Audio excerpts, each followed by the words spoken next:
Yo, I make moves to mics like bass says the pipes. I rhyme all night, 24 light through the night. Infrared on point, maintain my sight. Erratic carry light like altar boys and acrolites. We flip tongues like dikes, break down styles like beats, bites, arms like a legged in fights. Don't test me, I might. You think you bulletproof and bulletproof? You know the scoop or the ritual. Yaps clap back like they spiritual. I'm ready to spark flame, packed with propane. When it detonate, lyrics elevate heads like Rogaine. Niggas, you so lame, but we control game. You can't hold it, can't control it, can't aim. We manufacture shit and capture shit, patrol lanes. They try to reproduce and get loose with no shame. Shaking hands with devils that grow fangs. They bite, skate, maneuver, erratic, transform to throw flames. Like sorcerers and cavalry into cavalry. They amateurs and pro games with gassed up mentalities. Self-surviving base reality. Facts spitting, you never heard of me, cool. So sit back and relax and prepare for anonymous ass kickings. If you're bullshitting, the lack written. We chrome getting dome splitting. Pardon me, my it's man. It's the return of the most incredible poetical general. Hitting niggas in their ventricles. They need attention medical. So many plan attacks, but they pathetic though. They getting ate whether they animal or vegetable or mineral. Let me ask you something hypothetical. I'm standing right in front of you, mic blazing. Do you step up or let it go? Unless you wanna see the paramedics, you better go. You get broke from every angle, perfectly geometrical. Acrobatic brings erratic static, y'all niggas know. We bringing y'all the flames like we Bam Bam Bigelow. The pinnacle is where we finna go. Work ethic is maximum, never minimal. Cause ayo shit is critical.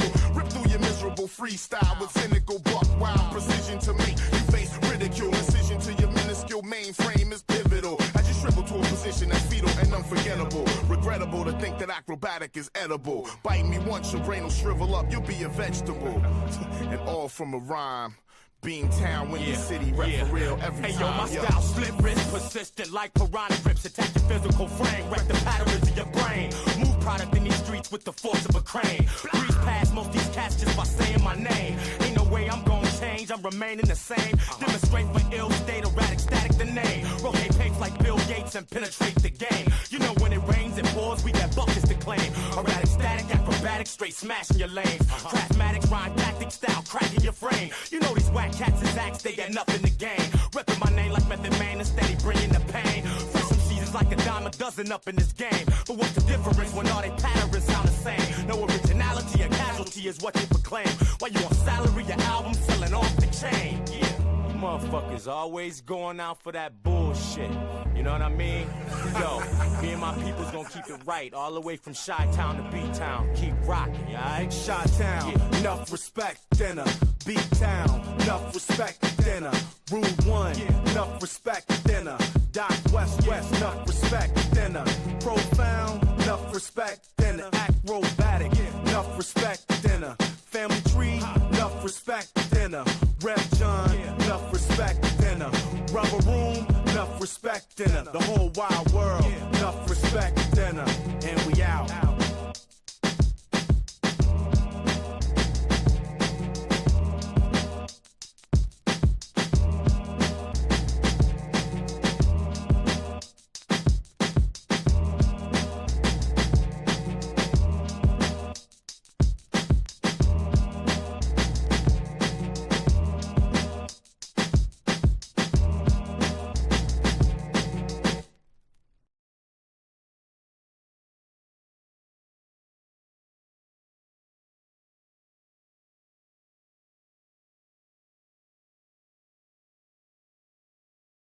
Is 20 seconds. 15 seconds. 10, 9, 8, 7, 6, 5, 4, 3, 2, 1, 0.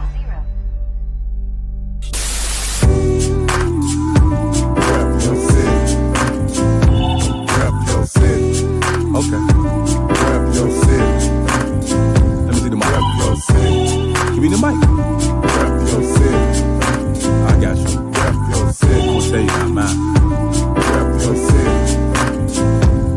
It's time for us to go live, so rep your city. I really would appreciate if y'all roll with me. Feeling this music cause it makes me wanna step. And if you don't want to, then you lying to yourself. Cause every time we party, we gon' have fun. I don't know about you, but I'ma rep where I'm from. Rep your city. Okay. me the mic. Rep your city.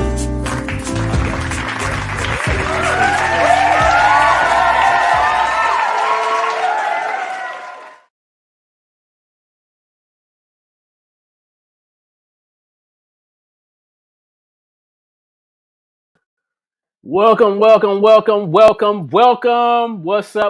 What's up, everybody out there? This is your boy Artistic, and this is Rep Your City RYC Live Fresh Fridays. And we are back. Thank you. I hope y'all are tuning in and keeping it locked and loaded. And so we're going to give people an opportunity to get themselves in order, because tonight, y'all already know what it is. We're doing a public address for the state of Chicago hip hop. So this is a time to come on in, engage with us, talk with us. Let's build and vibe together. First of all, I want to send a shout out to the entire family of Chicago hip hop. It's great to be alive and doing well, right? 2025, we made it. We're here another day. It's a nice night right here in Chicago, and I'm super excited tonight. I'm hoping to have all of my brothers on board tonight, talking from the family of the Chicago Hip Hop Heritage Museum. But if not, whoever's available, we do encourage them to come on down, get on down with us here. So take this time, y'all. Y'all know what it is. This is the public address we're doing tonight for the state of Chicago hip hop. Some of y'all may know why. Some of y'all may not know. But we're gonna get into that discussion tonight. What's up, brother Sinatris? We salute you, my brother. Thanks for checking in. Share this broadcast. Share. Send it to a family member. Send it to a crewmate, or send it to anybody that you think might be interested in vibing with us tonight. Because tonight we're gonna have a discussion talking about the state of Chicago hip hop. What are some solutions? What I'm saying? What are some solutions to the issues that we may have been having in Chicago hip hop? Let's talk about it tonight, right? We're gonna talk about it. So keep it locked and loaded. Share this broadcast again to a friend, to a family, or to a crewmate, right? If you have not done so already, please subscribe to our channel. Go to RYC Live on our YouTube channel or our Facebook page. Send us a friend request or follow us. Rep Your City RYC Live on Facebook. On our YouTube channel, it's RYC Live. And if you're interested in becoming a guest on a future show, please send us an email to ryclive@yahoo.com. That's ryclive@yahoo.com. Okay, tomorrow is Saturday, March 15th. We will be open at the Chicago Hip Hop Heritage Museum for guided tours. If you're interested, come on down. The address is 4505 South Indiana. That's 4505 South Indiana. And we are there between the hours of 12 p.m. to 5 p.m. We're there each and every Saturday as well as Wednesday. Any other days outside of those two, you can just reach out to us, anybody from the team of the museum, and try to make arrangements that may be conducive to our schedule so that we can meet you down there. You know what I'm saying? For all those that want to donate any kind of artifacts or memorabilia you want to bring down, you know what I'm saying? You're welcome to do so. So we're encouraging everyone to connect with us. Bring us any kind of artifacts. As you all may have heard, we will be doing a brand new exhibit come July 1st, 2025. It's going to be an all women's exhibition at the museum right there in Bronzeville. So let all the women in Chicago hip hop to come on and jump on down with us. We will be accepting. We're actually accepting any kind of memorabilia or artifacts as we speak right now. So you can bring them down to the museum, or we can make any other kind of arrangements to just make it work out. So go ahead, share this broadcast real quick. Get your cup of coffee or your whatever your drink of choice is at this moment, and sit back and engage with us tonight. Let us know you checking in. Send a comment. Let us know who's watching. You know what I'm saying? And not only just watching, but, let us know what your concerns is tonight on the state of Chicago hip hop. What's up, Brother Dean? We see you checking in. Funky Fresh in the flesh. It's the Dean of hip hop. We salute you, my brother. One love to all of Chicago hip hop. Y'all already know. So, real quick, we're going to go to a quick commercial break and we will be right back. You're watching the RYC Live show right here on Fresh Fridays.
my city. Put on. East side. Put on. South side. Put on. West side. Put on. Yeah, let's go.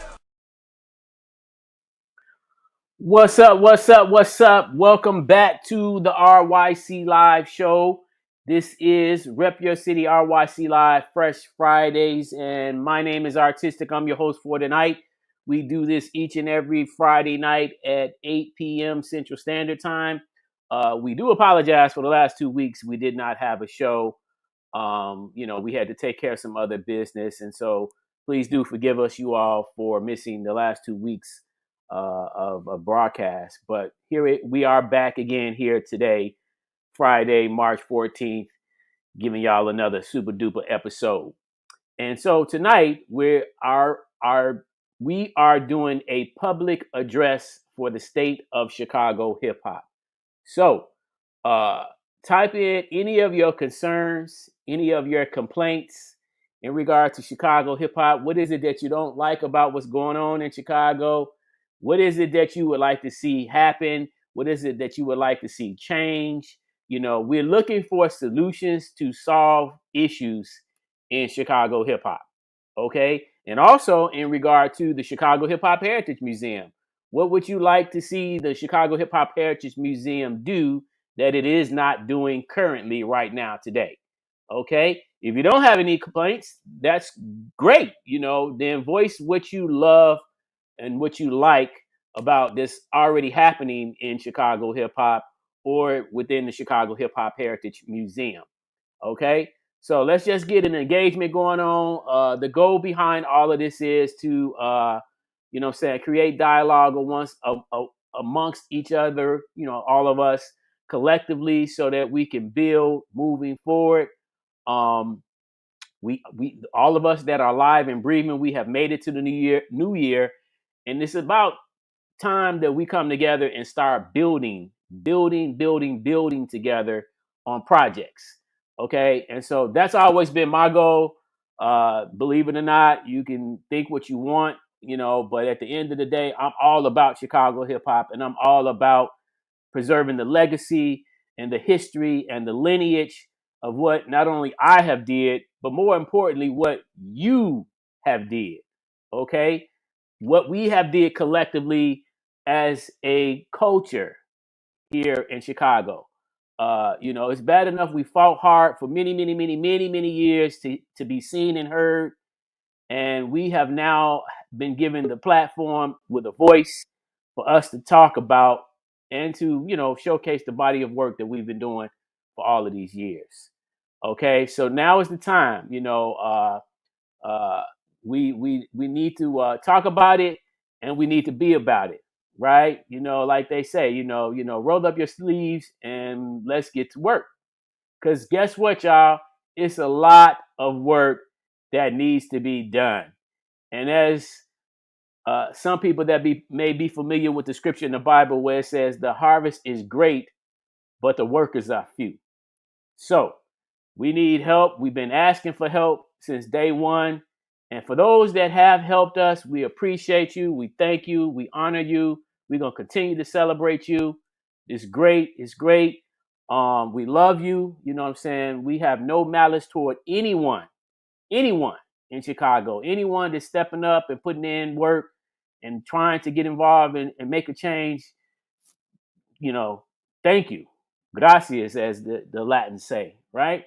So let's just come on. We ain't got time to keep wasting. Let's come on and get on the move and get to work. So before I speak my piece of what I would like to say, I have my brother Kingdom Rock in the backstage area, and so I want to bring Kingdom Rock on to just kind of highlight real quick, let y'all know he's in the building. And then we're going to get right into this discussion, y'all. So y'all share this broadcast. Share it to anybody you think might want to be a part of this conversation tonight. Shout out to Brother Tego Ones. I see you, my brother. One love to you. One love to you each and every day and always. So, Brother Kingdom Rock, what's up, my brother? What's up, bro? Yeah. So here we are, you know. Hey, look, I always feel like it's an honor and a privilege to still be able to talk because we at one, we all above ground, and so we, despite what may have happened, we can always make change moving forward because we still breathing, we still alive, we still above ground. You know what I'm saying? For anybody that's aware that and know that we lost our legendary brother, you know what I'm saying, from back in the days, and I got the chance to go, and I never got a chance to meet him in person, but I got a chance to go at least pay my last respects, and see his body and see, just all the wonderful accolades of the body of work that he's done coming up out of Cabrini Green that most people talk negative about, but yet superstars like this brother have come out of, but it was a sad occasion, but it is what it is.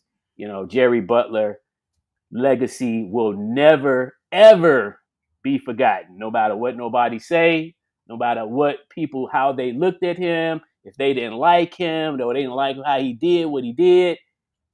His legacy is here forever. And as you know, I always tell the story about Jerry Butler because, for one, his impact in Chicago was really very pivotal in the beginning of the blues and R&B and soul era. Mm-hmm. And I often mention that when we talk about the connections in the museum, that I often speak about him as one of my mentors. Right. Not to only say that he only mentored me, but he mentored me, a cat by the name of MD Word, Macadamian Thorn to some, my brother Big Bubski from DFs, from the DDJs and Rand Nation back then. Mm-hmm. Slept, the human beatbox from my crew, like he was a mentor to all of us, bro. And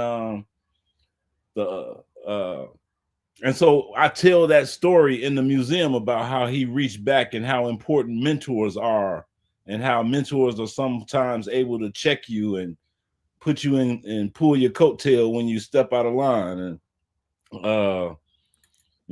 and so I talk about brother Butler in good regards and good respects, and man, he was very as we would say, he was a well squared brother, you know what I mean? So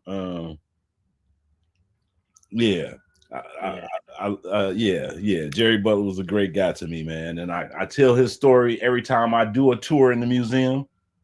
Mm-hmm.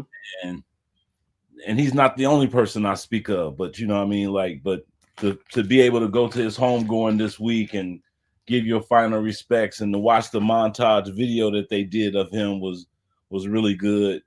I will never forget the brother Jerry Butler, man. And Chicago.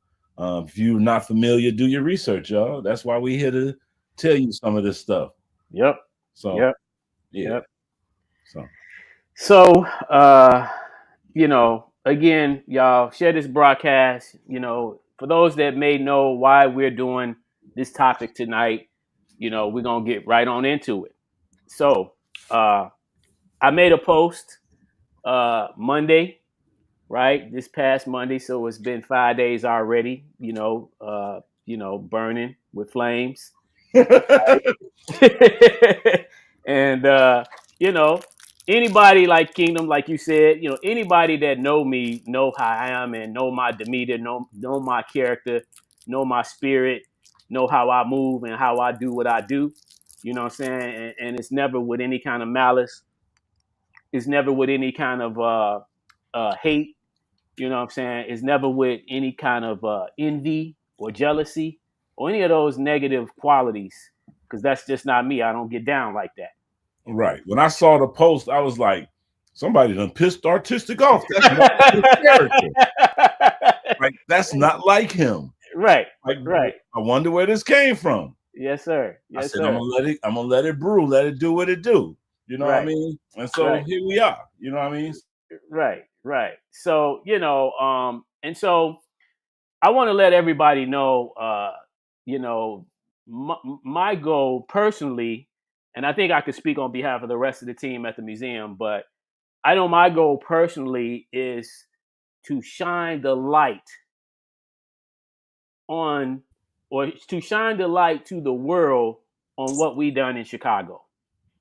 And what I mean by that is, I'm not talking about trying to become a millionaire. I mean, that would be nice, but I'm not. That's not my goal. I'm not trying to say, I'm better than anyone, right? That's not far from my goal. All I'm trying to say is, look at what we did in Chicago. At the end of the day, look at what we did. Whether you like it or not, look at what we did and give us some love for what we did in hip hop in Chicago. And the only way we're gonna do that is we gotta navigate through the system to put the work out there. So that's what I've been doing since day one, since the day I joined the Shot Rock Nation, since the day I joined the Basive Crew, the Syndicate, and all the other affiliates connected to Chicago hip hop that was dear to my heart. Day one, I was all about what can I do to rep my city. I was repping my city before we had this platform, right? So that was what it was all about. You know what I'm saying? In high school at Dunbar, even when the high schools was worn and all of that, and as a graffiti writer coming from the South Side, back in the 80s when we had the North Side versus South Side war, you know what I'm saying? I wasn't even a part of the war. I'm just like, I'm Chicago, you know what I'm saying? I'm on the North Side, I'm on the West Side, and of course I'm from the South Side, so I'm just in the midst of it all, right? Like, can we all get along? Before Rodney King got his ass whooped. Right. So when I became a subscriber to the Source magazine in 1991, I think it was, when they first told us that, hey, if you want to put some of your work in this magazine, submit your work to us and we'll put it in here.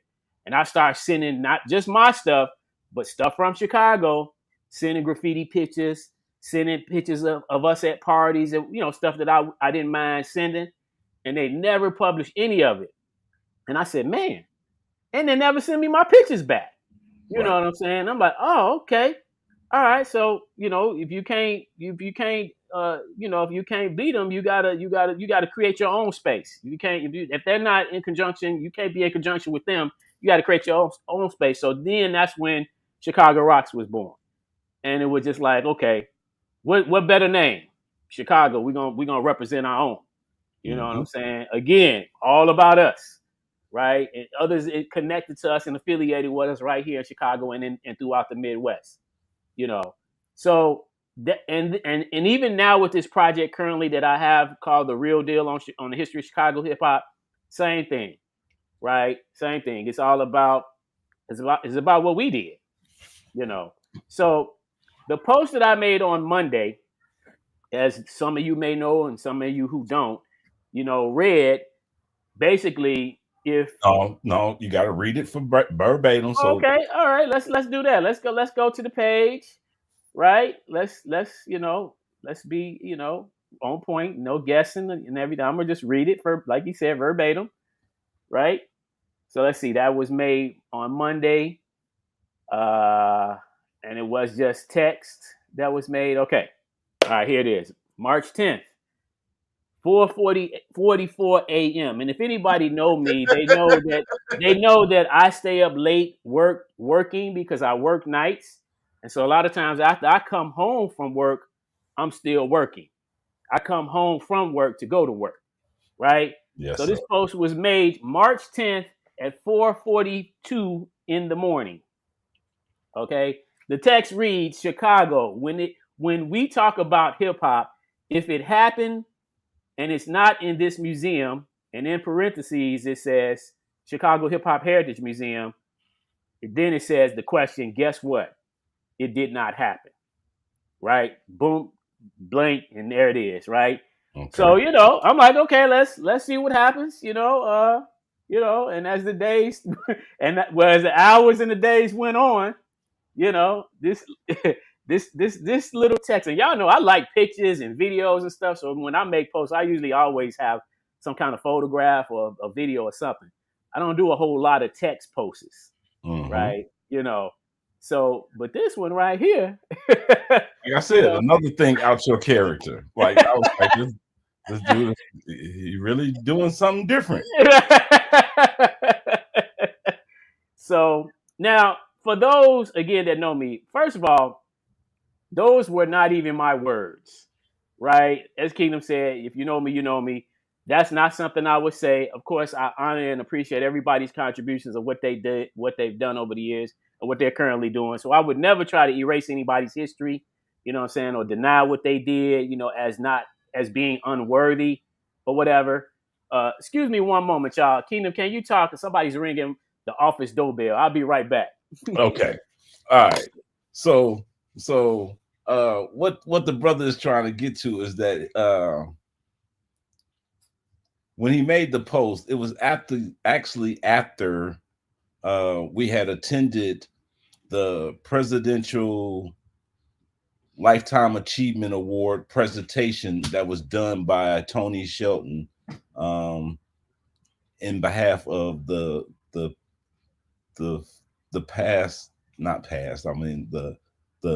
exiting president from the last election. You know what I mean? So Joe Biden signed it, and he gave it to her, and she hand delivered it to us, and we had a great, wonderful celebration at the Connection and over in Hyde Park. Beautiful location, Black owned. Y'all should support those kind of entities whenever you get a chance. And so it's a nice gallery. Got a chance to go in the back and see some of the work that was on display there. Beautiful. But the host for the evening was Tyron, and Artistic didn't remember his name or know how to tag the brother, or he wanted to put it in quotations what brother said. But if you watch the post on my video on my page on Facebook, I showed me Artistic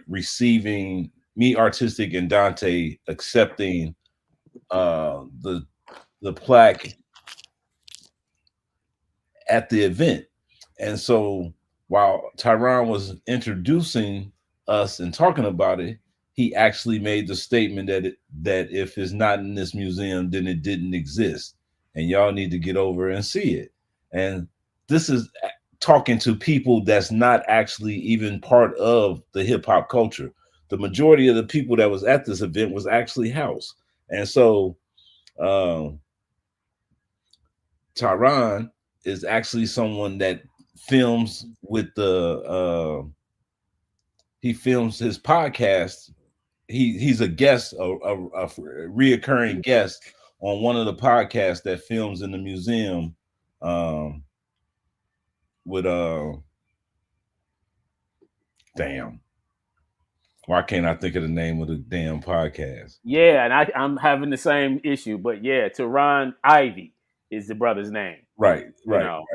And In the Zone podcast, he's on the In the Zone podcast with Sean and Brian B. Foster. And so he's normally a guest on their show, and so he's familiar with the museum, and so he's been there. They've been a frequent guest. I mean, like they've been doing their show at the museum for 4 years. Right. And so he's been there the 4 years, and he done saw all the times that we always switch the museum out in April.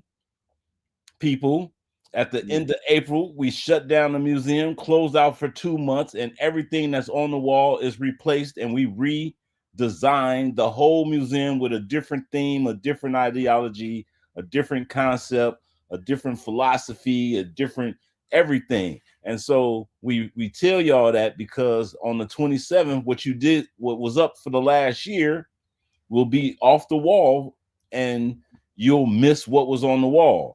Some things repeat themselves if they fall into the theme of the year. And And so we constantly ask people to bring out stuff. I want to remind people that when we started this, it was only a temporary thing because we were only trying to celebrate and acknowledge as many people in Chicago hip hop as we could for Hip Hop Heritage Month, number 18 in 2021. And this was the first available, I mean, this was our first opportunity to celebrate Hip Hop Heritage Month after COVID. And this was the big thing that we were trying to do because we lost so many brothers and sisters during COVID that we didn't get a chance to celebrate. And so that was the whole purpose of it. Then when the year was over, I mean, the month was over, again, a lot of people that was on the wall hadn't seen the museum. So we decided to extend it. We extended it to the summer. By the end of the summer, the idea was like, let's make this permanent because the people ain't coming in as quickly as we wanted them to, and they missing the opportunity to see something beautiful. And the next part was, okay, this is getting a lot of smoke and steam and it's already up. Let's keep it up and let's make it official. And we ran with the name Chicago Hip Hop Heritage Museum. We commissioned Ronnie Boykin to do the logo. Ronnie Boykin done the logo. And we tell the world that this is a continuation of the work that was done 18 years prior when Amina and her group and all the resources and the collaboration of everybody came together and sent them, or they represented us at Cook County Commissioner and City Hall and got us the official plaque and resolution and everything. This is a continuation of that. I can't stress that enough. And if like if it wasn't for them doing that part and getting that part taken care of, it wouldn't have been so seamlessly the transition that we made. When we first did it, I think we called it the Chicago Hip Hop Exposition. I think so. And remember, this was really, the concept was really just us celebrating wherever we could celebrate because we didn't really have an official establishment at the time when the Chicago Hip Hop Heritage Month was established. So it was just like wherever different places around the city could be celebrated, it happened. But I think it just became more special when we finally laid grounds at the space that we're at now to be like, okay, now we got to actually, we control it. Right. And it's going to be what we say it is for the whole month. And then Brian was like, hey, we're going to take it down and do a house museum next. And we was like, hold on. Certain people ain't seen themselves on the wall yet. And so it became a push to try to get people to see themselves on the wall that led us to this. It's like, that's why we kept going. When we were younger and we would play our music on HBK or our cassettes or whatever, our demo tapes or whatever, or our recordings or our ciphers or whatever it was we played on HBK, it was in between your KRS-Ones, your Kumo D's, your LQ J's, your Jamonski Love. I mean, like, like it was in between the hottest artists that was out right now, the contemporaries, and it made you feel good that you was being honored with them.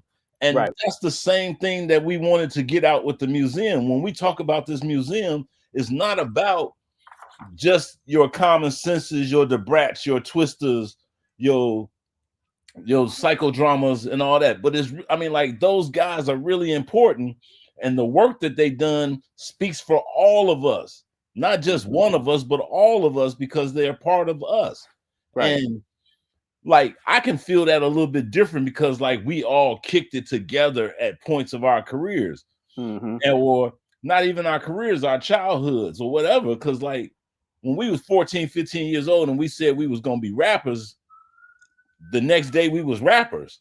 Mm-hmm. We didn't wait on somebody's approval or a record deal or anything to validate us. Mm-hmm. We validated ourselves by the creativity and the work that we put in. And that's what we're celebrating in our museum. The work, Exactly. the creativity that everybody put in, not just Common, Twista, Lupe, those guys, you know what I mean? It's everybody, you know what I mean? So and I'm tripping because I'm just throwing out the rappers, but you know, the graffiti writers and the breakers and the street dancers or whatever you want to call them, and the DJs, like all them dudes are important. And when we talk about Chicago, it's not just those people. Like we even talk of like I said, Jerry Butler, Pig Meat Markham, the Harlem Globetrotters that actually come from the Savoy Five, Selena Johnson's father, Seal Johnson, Buddy Guy, and Selena, I mean, and Shauna and Andy C, and like all these people, when we talk about them, there's no physical picture of Andy C in our museum right now. Like he might be in the binder. Right. Yeah. You talking about the producer, right? Yeah, the producer. Yeah. Right. Yeah. Right. But he's in the museum because of his work and his creativity. And there's like Tumbleweed, the dancer, that makes videos and shit now, that was a founding member of Euphonics, like who don't even stay in Chicago anymore. Like his picture is not on the wall, but he's in the museum because, well, he might be in one of them euphonic pictures. Like I think he might be in one of the euphonics pictures. Yeah, I think he is in one of the group pictures with euphonics. But that brother got a whole bio that we don't get a chance to talk about. And it's like, I don't want to mess up somebody's bio. So that's another reason that we request your help, people. Like, give us the help that we need so that when we tell these oral stories, because when your picture might not be on the wall, but your memory is still in our hearts and our souls, and a recollection could be a breadcrumb to lead us to talk about you.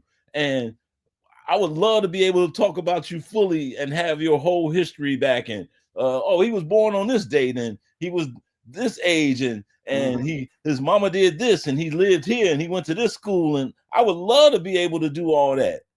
And for y'all to expect us to do all that research off some shit that we just thought was love, off a labor of love, and y'all expect us to do all the work because we took on the challenge. I also remind y'all that the majority of the stuff that was in the museum is Brian Artistic and my stuff that we collected over the 40 years of Chicago hip hop that we not only participated in, but invested in. Like I tell people all the time that I ain't never went to a free show in Chicago.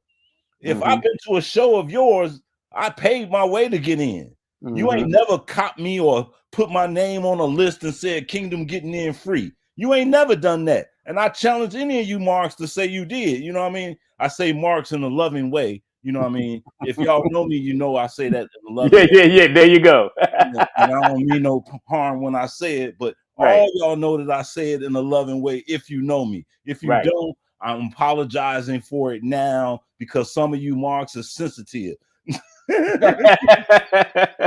But yeah, so that part right there, you know what I mean? Like that stuff, like I got t-shirts that I bought when I bought the album from a concert or a show that I went to, and you didn't give me the t-shirt, you didn't give me the CD that I purchased, none of that. You know what I'm saying? So all the stuff that we got in the museum, you got to remember, besides the pictures that we clipped offline that we asking y'all to give us actual permission to have now, that's why we're asking for you guys to donate this stuff, is so that we can have your permission and your blessings to highlight you. Mm-hmm. That's the craziest shit in the world, that I need your permission to show my love for you. But okay, so be it. You know what I'm saying? All right. So we're asking you to give us that. We're asking you for bios so that we can get your information right. Those are things that, like, somebody, like, dude, I could go through that. We could put up stuff in the museum and it can only be the information we know. Right. And then we would be not honoring the heritage of Chicago hip hop. Yep. I could be biased and only show people that I like. Right. But that ain't what we do. Right. The one of the biggest contributors to the museum is a group by the name of Verbally Diseased, and they've been donating stuff ever since they got in. I mean, since they found out about the museum.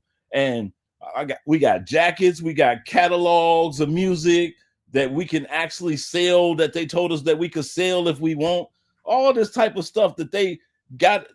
And if you Chicago hip hop, you know that Verbally Diseased and Ill State were beefing, quote unquote. Mm-hmm. And here we are 30 years, 40 years later, sharing the same space together in this thing that we call Chicago hip hop heritage. Mm-hmm. Like it ain't about beef. It's about holding on to us, because ain't nobody else gonna do it for us. Yeah. When you went to when you went to the museum in New York, you went there with your eyes open, looking for Chicago shit in the museum. Right. When you came back with the report, you was like, bro, ain't nothing there. Right. I was like, no comment? You was like, no. I was like, there's no comment who was damn near native tongue. Right. He's not in the museum. He was damn near more yours in New York than he was ours. Right. You know what I mean? And so y'all don't have him in the museum? Okay, so maybe they went commercial. Okay, so I know they got the Brat in the museum, because she was the first female to sell 1 million records. I know they got her, and you was like, no. Right. I was like, okay. How about Crucial Conflict, since Fab Five Freddy had something to do with them coming out? You was like, no. And what's so even more crazy for y'all that didn't know, Crucial Conflict actually is one of the groups that got a written letter from the Hip Hop Museum, which at one point was called the Universal Hip Hop Museum. So the museum in the Bronx in New York actually made a written statement in a letter to each member of Crucial Conflict, right? And that letter was not even in the museum. Now I think they sent the letter out to each member so that they could have, but it was a honoring tribute letter for their contributions. But it's not in the museum. And that was issued from the museum. Like, how do you recognize somebody's contributions, but yet you don't have it where other people can see it outside of the members that gave the contributions. And right, Brother Tego saying they sold 3.5 million records.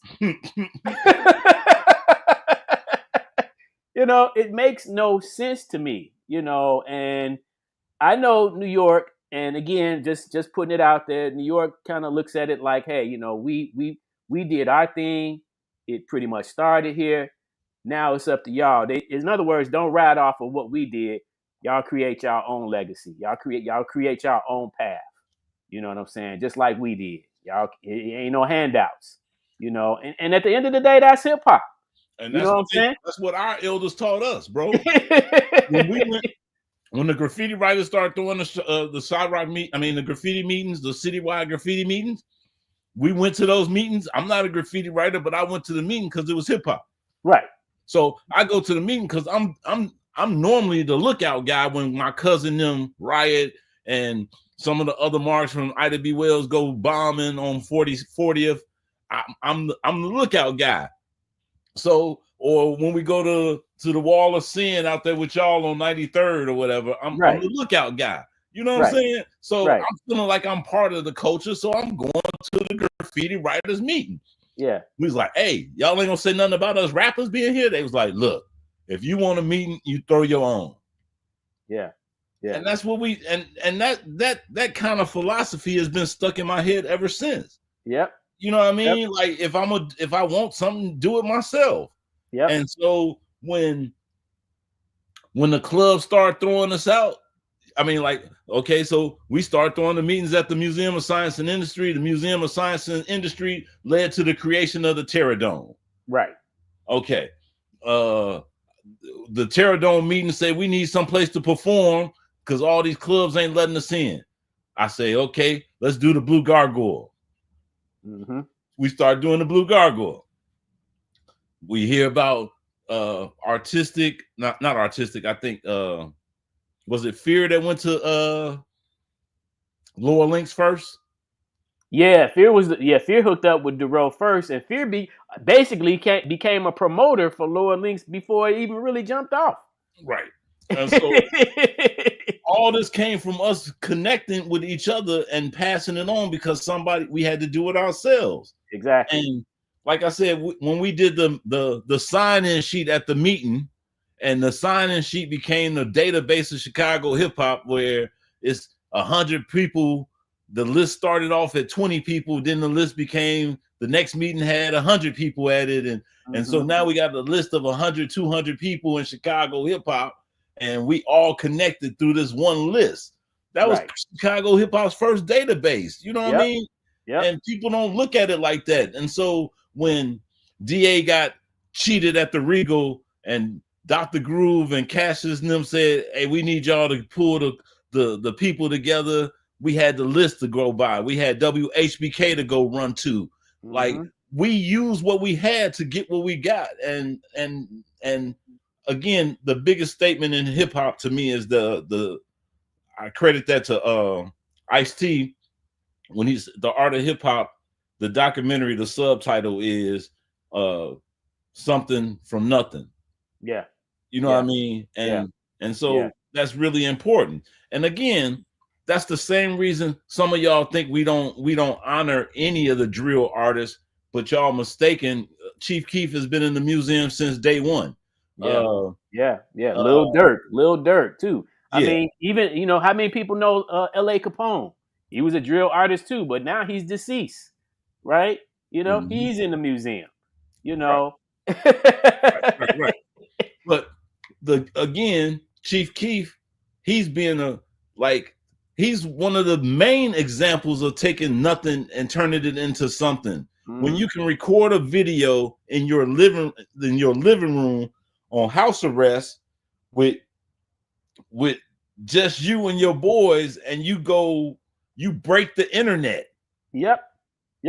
You change the way the rest of the world see rap music. The rest of the world see young black teenagers in Chicago. He changed all that, whether it's for the positive or the negative. But the brother did something. He took, he made something out of nothing.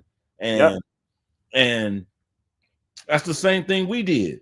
And so I can't be mad at him, and I can't be upset. I have to celebrate and salute his ingenuity and his creativity. You know what I mean? So that's the same thing that I'm saying. Like, I understand that I believe hip hop is a positive entity and that it was created as a deterrent to gang violence and lack of investment into.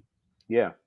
So when that's the part that we're trying to combat, like, how can you celebrate the opposite?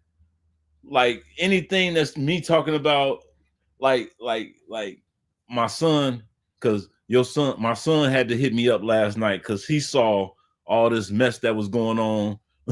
And he hit me up, was like, man, what's up with your people's pops? I got to make a trip. You know what I'm saying? They out there throwing you under the bus again. And I was like, no, man, it's just some people that don't know how to express themselves properly. And, you know what I'm saying? There's some angry people, and, they just don't know how to get it out. And I understand what they're saying, but it's a way to do it. And so You know what I'm saying? So it is what it is. And like I said, I didn't 100% agree with what you said, and I don't 100% agree with what they said, but it got the dialogue going, and now people are like, okay, I need to get my stuff in the museum. Like, you know what I'm saying? And so that's the part that we win at, where some mention or some publicity is better than no publicity. You know what I mean? So I'm glad people felt what's the word? Ownership. Okay. I can feel that some people took ownership in it. And of course, I tell people every day that no matter what we do in the museum, we can never get everybody. We'll never be able to get everybody that participated in this culture in this museum. Right. It's an ongoing process. I mean, but we still gonna miss. It's still gonna miss. Right. I still can't find anybody with a picture of Disco Dave. You know what I'm saying? I just thought about it the other day that we had a girl in our crew when me and Slep and Tiger used to hang out called her name was Tori, but we used to call her the Puerto Rican Lover. Okay. Like, she used to come to the gargoyle parties. She ain't even on the wall. And I was like, damn, I ain't even got a picture of her in the museum. You know what I mean? Yeah. And it's all types of stuff that we still missing on. And it's like people just don't know our hearts to know how much it affects us, that we know what we don't have or what we don't have access to. Right. Like, people don't understand how much that pains us.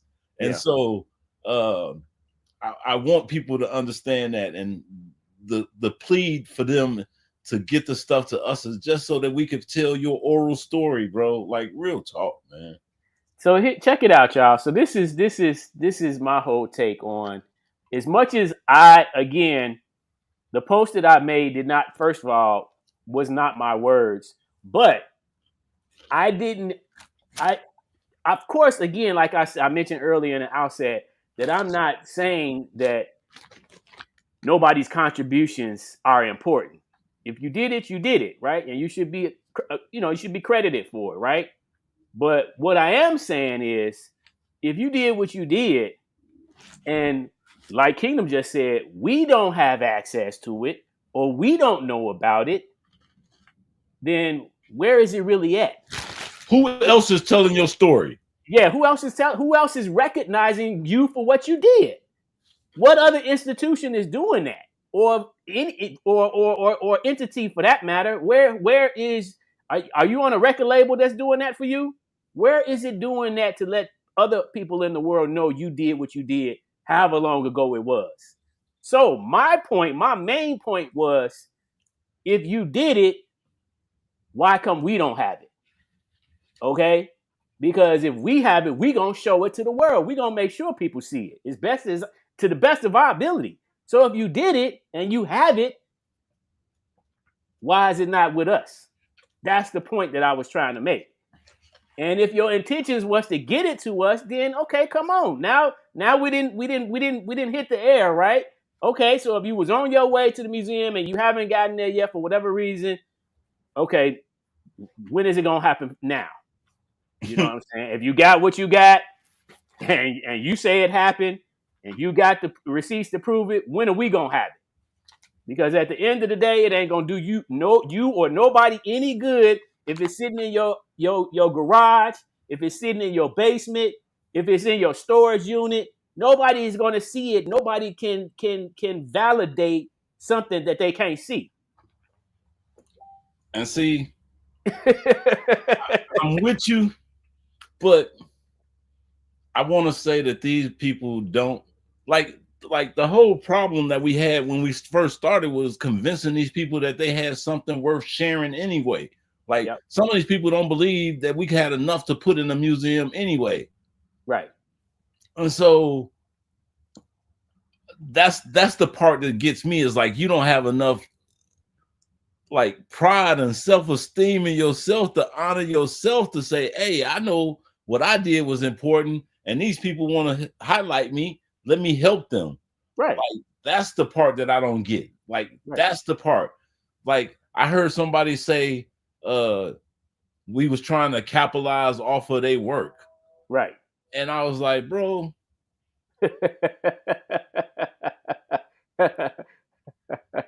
again, like I said, bro, like if we only cater to what we had in our catalog, like what you collected, what I collected, if that was all that we was going off of, we still got enough stuff to house this museum without them. Right. But it would all be our personal preferences. Yeah. And Yeah. so it's some stuff that I don't like, but that ain't the point in the museum. Right. Right. Not in our museum. Our museum is about the heritage. And as long as I keep saying that, that means the wackest nigga to the dopest nigga could be in our museum. The toy to the freshest could be in the museum. Yes. Yeah. And So- see, and that's a whole nother topic, because some people may disagree with that. Like, well, he not good enough to be in the museum. What qualifies? What really technically qualifies a candidate to be approved to even be in the museum, right? Right. But you got to remember, hip hop is hip hop. Everybody don't start off the same, right? People grow and develop and become greater later, right? We all started out as toys. Right. So you got to have a starting point, Right. you know. So and if nobody's giving you the opportunity to get started, then how can you expect them to get better? Right. So that's always been our motto. That's how the Chirac Nation was built. For those who know and those that may not know, it was built on being able to reach out to people and connect to people, no matter what your skill craft level was at. All it was about, if you love hip hop and you desire to grow and develop in this thing, just like the rest of us, you down. That's all that was required. All we wanted to see you was doing was trying to get better. We just want to see you try to get better. You know what I'm saying? Yeah. Like there was a whole lot of other crews coming up in the 80s that had way harder restrictions to be a part of their crew. You know, you had to meet certain criteria to get in some of these crews. And if you didn't meet them, then you wasn't getting in the crew. You know, but that wasn't our motto. Our motto was Chicago, respect our creative kids. Bottom line, point blank. You know, boom. You love hip hop? Come on, let's go. And then it changed to, okay, y'all love Chicago hip hop. Let's go. You know what I mean? Right. And then we got the part that I think, because like people say that Chicago is the city of haters, and I'm like, when did that start? Like, you got to ask yourself that. When did that happen? Because like, I remember when Ill State was out and we was arguing with TSP or TSP or Verbally Disease, and they had a show and we'll still go to their show, and you know what I'm saying, they'll have a show and we'll still go to their show. Like, it wasn't that type of shit. Like, when we got into it with Naughty by Nature, you couldn't tell me it wasn't 300 niggas in Ill State. Right. And we ain't never maxed out more than 30. Right. It ain't never been more than 30 Ill State assassins. But when goddamn it, when we was at Jasmine's and everybody was there and all the West Side and all the North Side was there, you couldn't tell them people that they wasn't Ill State. You couldn't tell nobody that it wasn't 300 niggas in Ill State. Yep. So like, So, where did this hate come from? You know what I'm saying? Like, where did y'all decide that this was gonna be the hate? Right. We seen people that treated us differently when we had the jackets, when they saw the Ill State jacket, but that didn't to us, it separated us, but it didn't show hate. Right. You know what I'm saying? It was just like, that's them over there, like them there over there. Right. Over there, and Witchboard over there, and Family Tree over there, and All Natural is over there. Like, hey, we just different. Yeah. It wasn't hate like that. Like, some might, and I'm not saying that Marx thought everybody was dope and cold, but it wasn't hate. Yeah. You know what I'm saying? So where did the hate come from? Where did this whole we hate each other come from? And I really believe that after we came back from DC and the stuff that happened in DC, did you go to DC? No. Mm-mm. So one thing that happened in DC, it was a moment where it wasn't Chirac, it was Chicago, where we was like, we gonna stand on shit, because there was 200 niggas from Chicago at the conference at DC at this conference. Right. That was the most Chicago niggas had ever been anywhere representing Chicago hip hop anywhere ever. Right. So while some of us, being the professionals that we were inside doing the workshops, having discussions and lectures. Right. With some of the big wigs and the famous people that kind of run government now, like Baraka, Amir Baraka was there, and Puffy was there. There was a whole bunch of people there. You know what I mean? And while we was inside doing that, Toxic and Traxter and KX and that part of the crew was outside serving anybody that say they can rap. Right. So we keep going throughout the whole conference, and we get to a point where we doing a show, and at one of these shows, the crowd was going crazy for Chicago because we was in there. Some nigga get on the mic from DC, and he was like, what I gotta say? Like, the crowd wasn't feeling him. And he was like, what I gotta do? I gotta say I'm down with Cooley High. I gotta say I'm from Cooley High. I gotta say I gotta say the Birds. You know what I'm saying? What I gotta do? I gotta wear the Bulls jacket. What I gotta do to get some love in here? And we was all like, hey, Chicago in this bitch. You know what I mean? Like, happy, like we in here. You know what I mean? And in the same event, Twilight Tone, I want to say Twilight Tone and whoever was with him, but Common wasn't in the cipher. Okay. Whoever was with him said some shit about not being from Chicago, we from the Go Ill. Okay. To separate themselves from the rest of us being there that was from Chicago. Okay. Again, we didn't say we was Ill State. We didn't say we was Chirac. We just said we was Chicago. Right. And this dude decided that I'm not going to claim Chicago. I'm going to claim Go Ill.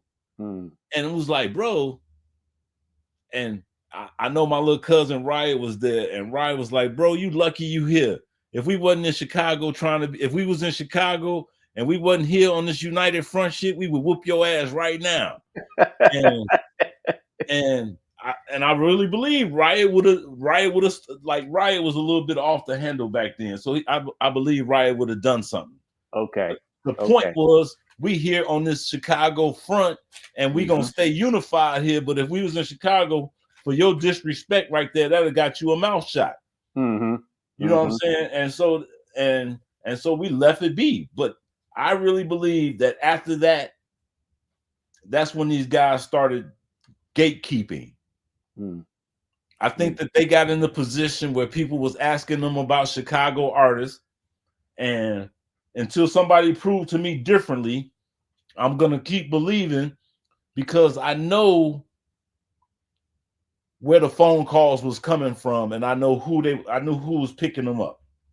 And so when certain people start calling Chicago looking for certain information about who's rocking in the clubs and who's the hottest artist in the city right now, and you gonna tell them it's somebody other than like who was hot, you gonna tell them it's somebody other than who was hot, like you're gatekeeping, bro.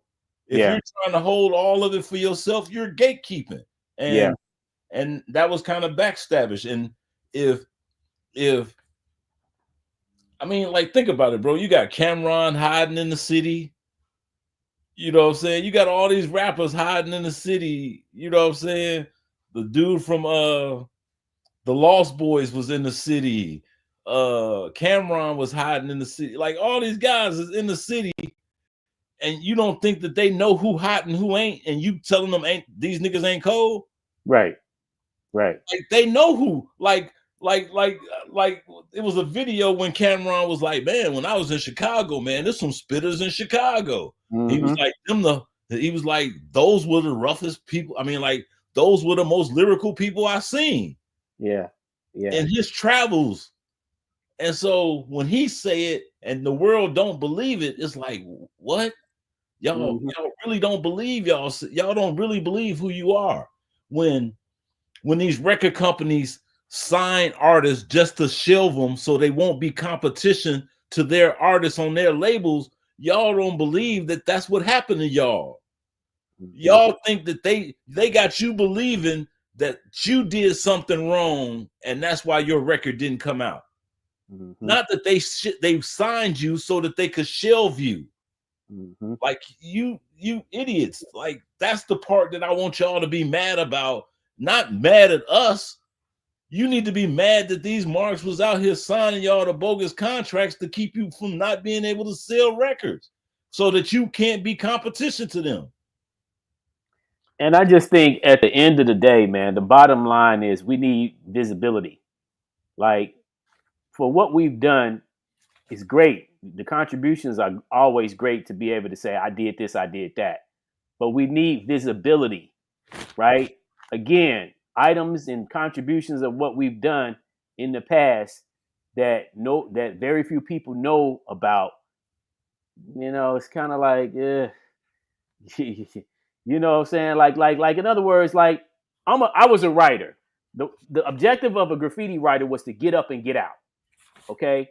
So if I was to just do styles at home, to perfecting my hand style right in my kitchen, you know, on my table or in my bedroom or in my living room at home, and I'm getting doper and doper and doper, and people coming over to the crib like, oh man, I like that. That's dope. When you gonna put that up? And I'm like, I'm good right here. And the only time you see my stuff is if you come to my crib, right? Mm-hmm. You know, but at the same time, there's people that's doing the same thing I'm doing, but they putting it up, they getting it out, right? And it's growing and getting bigger and bigger, and more visibility is coming their way. You know what I'm saying? That's what we need. I know that hip hop started underground, but I never wanted it to stay underground. I was just like, I want people to see what we have done. You know what I'm saying? Like when I went back in the 90s, when we had record stores, I would go to Tower Records downtown, and then I would go to the one on Clark Street up on the north side. Mm-hmm. And I would look at all the rap magazines. I would look at all the graffiti magazines, and I was always like, where are we at? Okay, I see that. I see New York. I see LA. I see Miami.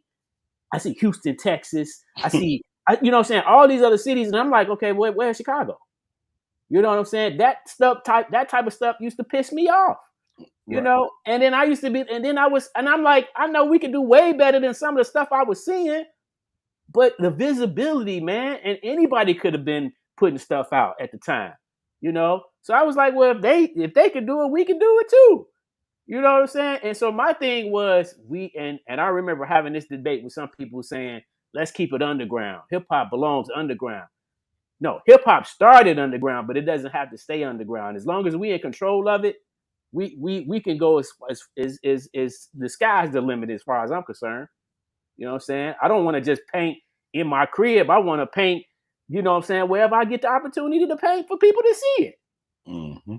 You know, if you make a song as an MC, as an artist, you're not trying to just sing your song in the house all day.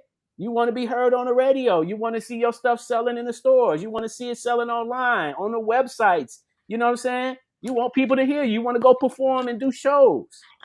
You know what I'm saying? Sell merchandise. You know?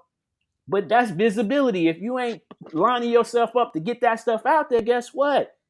You really, you here, but to the masses, you don't exist.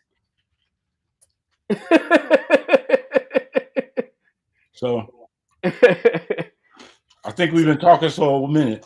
I think you need some commercials, and we're gonna show them a video. Yeah. So shout out to everybody that's tuning in. Once again, I see Prodigy checking in from Infinite Designs LLC. What's up, my brother? Shout out. None of that. Yeah, shout out to Vakil. I see you checking in, my brother. Once again, Tego Ones. And anybody else that's checking in, D Nilla, I see you, my brother. You know what I'm saying? If you still watching Vice, what's up? One love. You know what I'm saying? Yeah. Synopsis. Comments. Yeah. They got a few comments. Dean 1, Dean 4. See you checking in. So yeah, y'all. Y'all watching us. Send us a comment. Let us know. If you engage with us. Let's have some commentary here. Because again, we're not trying to take up all the light. We want engagement. You know what I'm saying? We want to continue the engagement. So let's go ahead and go to a quick commercial break, and then we'll be right back. You're watching overtime, right? Huh? We're going overtime tonight, right? Yeah, we're going overtime, y'all. As long as y'all ready to rock out with us, we here. All right. Okay? So we're going to show some videos and have some discussions and all that good shit. Yeah. All right, y'all. We'll be right back. All right. If you want to see them, make sure they see you. Local to Global is a full-service film video production and marketing company that emphasizes on high-quality, brand-focused content to boost brand awareness through marketing, advertising, and broadcast media. Everyone has a story. Let us tell yours. We are Local to Global Production.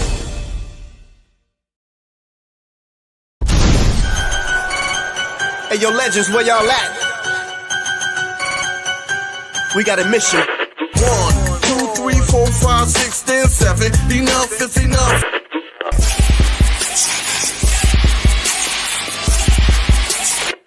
On the corner, fireworks burst every night without a patriotic soul in sight. Time's running out. Time's running out. You can't teach what you don't know. You feel me? You feel me?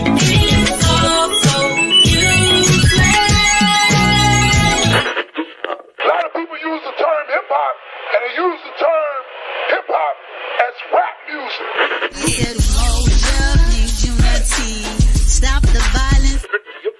Whoop your kid. Whoop your kid. Whoop your kid. Whoop. Can you dig it?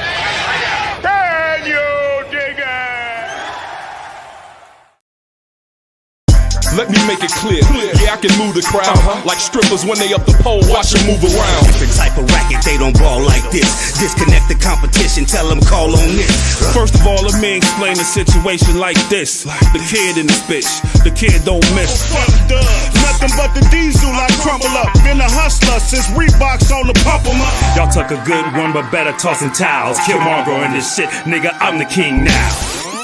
I get you straight like an onion board, the onion cords, but you gon' have to pay for it.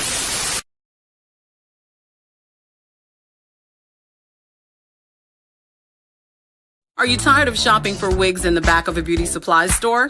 At Random Glam Wigs and Accessories, we give wig lovers the shopping experience they deserve. Personal attention in a chic boutique atmosphere. Fabulous wigs and unique accessories, all at affordable prices. Try on as many wigs as you like. Our friendly glam consultants will be happy to help you find the perfect look to fit your lifestyle.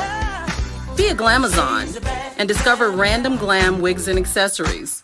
We are conveniently located at 7207 South Exchange Avenue in the historic South Shore District. Shop where you're appreciated and get the personal attention you deserve. Visit us online at randomglam.com. Random Glam Wigs and Accessories, 7207 South Exchange Avenue.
All right, y'all. We're back again once again.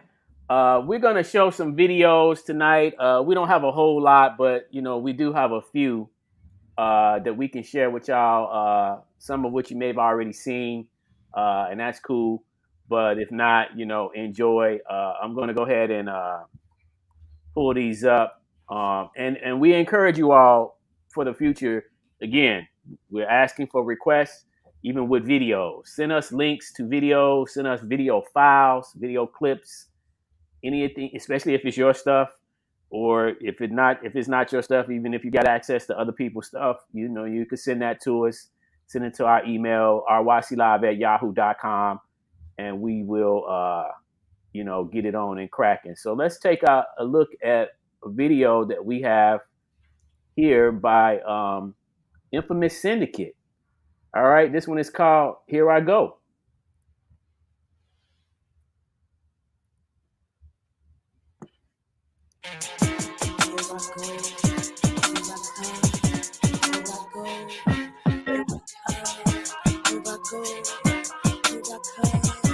Here I go, and here I come on the run. Putting in the hardest work, cause this ain't for fun. Depending on the Holy Spirit, Father, and the Son. And I'ma give them all I got until my life is done. Here I go, here I come, here I go, here I come, here I go, here I come, here I go. I woke up in the cold sweat, had a nightmare that the devil sent a cold threat. Now Lord help me, I ain't made 20 years old yet. Living in fear, living here, living hopeless. With every day of my life feeling stressed out, trying to figure out the best route you left out. I feed off the positive, now let the rest out. And avoid the last result, blowing your chest out. Cause they never really know about what you're going through. They see no accomplishments and smile and they compliment you. Creep behind your back and spy instead of talking to you. And lie about what you're doing instead of asking you. What the bastards do is terrible, I'm telling you, Joe. It's real and y'all can't understand how I feel. Unless I let you know, unless I let it go for sure. But I don't want it, I want to do what's right. And keep God up in my corner, am I right? Ain't that right? Here I go, and here I come on the run. Putting in the hardest work, cause this ain't for fun. Depending on the Holy Spirit, Father, and the Son.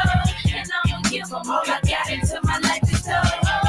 Here I go, here I come, here I go, here I come, here I go, here I come, here I go. They say me down to sleep, but the niggas are choking me like a pound of weed. The villain is coursing around my seat, the villain is poking me out to bleed. So I drop to my knees, let go for the G's. Touch your person with the wine, let go. So my soul to the villain's head flow. Let it go, here it comes, head flow. So my show to the door, let's go. I feel like niggas wanna rap for me, I feel like niggas wanna die for me, I feel like niggas wanna lie to me. All these niggas wanna feel the 3, 8, go, I'ma take low with the J flow. I woke up screaming, yeah, yo. What these niggas wanna kill, I'ma say so. Tryna feel, I'ma make more. Tryna feel, I'ma take yo. Here I go, and here I come on the run. Putting in the hardest work, cause this ain't for fun. Depending on the Holy Spirit, Father, and the Son. And I'ma give them all I got until my life is done. Here I go, here I come, here I go, here I come, here I go, here I come, here I go. You nigga be representing nasty blocks of doom. You niggas scratching me, questioning me, but nigga have to say what's up. Trying to get the best of me. Depending on God, like to see even the sign to give you a reason to mind. I'm free to the beat, you can deep in your job. Back to the streets where we need you to start. The right from the wrong. And here we with all my niggas make a nice scene long. Celebrate the knife in the clone. Niggas and bitches, they get it on till I finish with the song. We got the minutes to the bone. Best be the best when it's all like sex when it's on. Tell me West, get it blown. And if we say it's on, then it's on. Here I go.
another.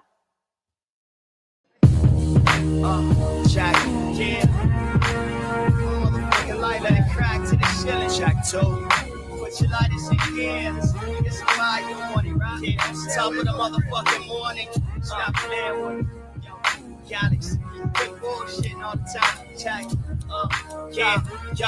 and yo, slap boxing audio, raising the cardio, speakers in the backseat, cash flow, tally ho, jumping out the fucking lot, 5 on the horoscope, let it marinate up in the air. We ain't even close to coming back home. Tired of getting pissed on, grandstand in front of the crowd, Monte Crisco, silver top, bottom, circle round the globe. Question how the fuck you do it with a raggedy flow, without the back and that promotional package. I wanna know from the south side section, Windy City for show. One of the sharpest out of focus to your visual scope. Motivated by the culture, keep the quality dope. That's how we do it, keep it going for broke. Grab your notes, I'm on the 18th letter code, I ain't no joke. The kind of gravity that you can only find is below. The underground sounding off and still rocking for show. Tell them I did it when I feel it, cause it felt right. Under the surface, niggas moving with a flashlight. Tell them I did it when I feel it, cause it felt right. Under the surface, niggas moving with a flashlight. Tell them I did it when I feel it, cause it felt right. Under the surface, niggas moving with a flashlight. And can't no motherfucker tell me how to rock mic. Shit, I'm on it constant. Throw your lighters up to the sky. I'm on my Damian Wayne shit, wiping kids shit. Still pressing discs, serving them to misfits. Solo with no thick click, we just got a kinship on Shamal. Eric and Parrish making dollars strictly business. Yeah, I'm from the gutter where they do carry them biscuits. Top it off with butter, something smooth for your main mix. Spill it off the side of the plate, call it the main dish. Galaxy, I really don't exist. Where you sit, never fit with the regular format.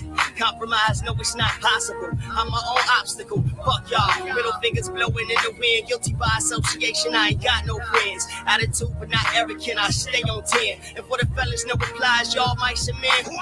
Dirty Mr. Perfect, I'm collecting my sins. Fuck a 9378, never pretend. Tell them I did it when I feel it, cause it felt right. Under the surface, niggas moving with a flashlight. Tell them I did it when I feel it, cause it felt right. Under the surface, nigga moving with a flashlight. Tell them I did it when I feel it, cause it felt right. Under the surface, nigga moving with a flashlight. And can't a motherfucker tell me how to rock mic. Shit, I'm on it constant. Throw your lighters up to the sky. Yeah. Rock on. Yeah, tell him I did it when I feel it, cause it felt right. Under the surface, nigga moving with a flashlight. And can't a motherfucker tell me how to rock mic. Shit, I'm on it constant. Throw your lighters up to the sky.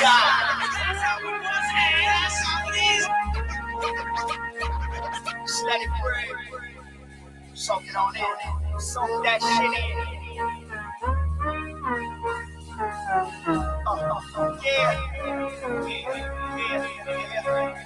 Yeah. Straight underground shit. Cause it felt right. Flashlight.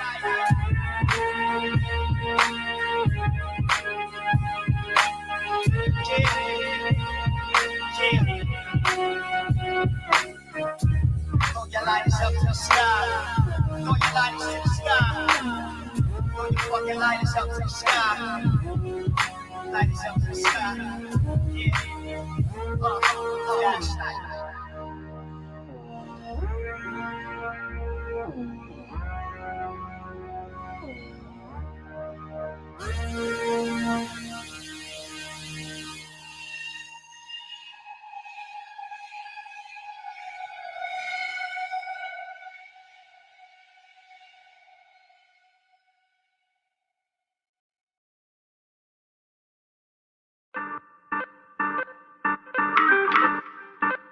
Life. Joys of life and pain. So many parts of life. So many sides. So many sides. So many trials and tricks. So many angles. What's yours? I should have logged out, but I had a chance. And now when niggas.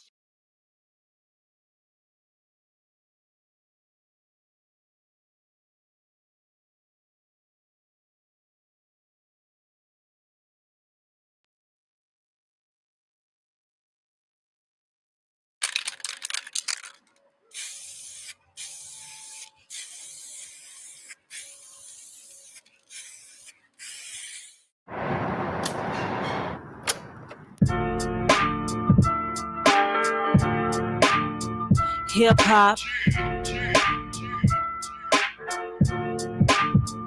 hip hop, hip hop.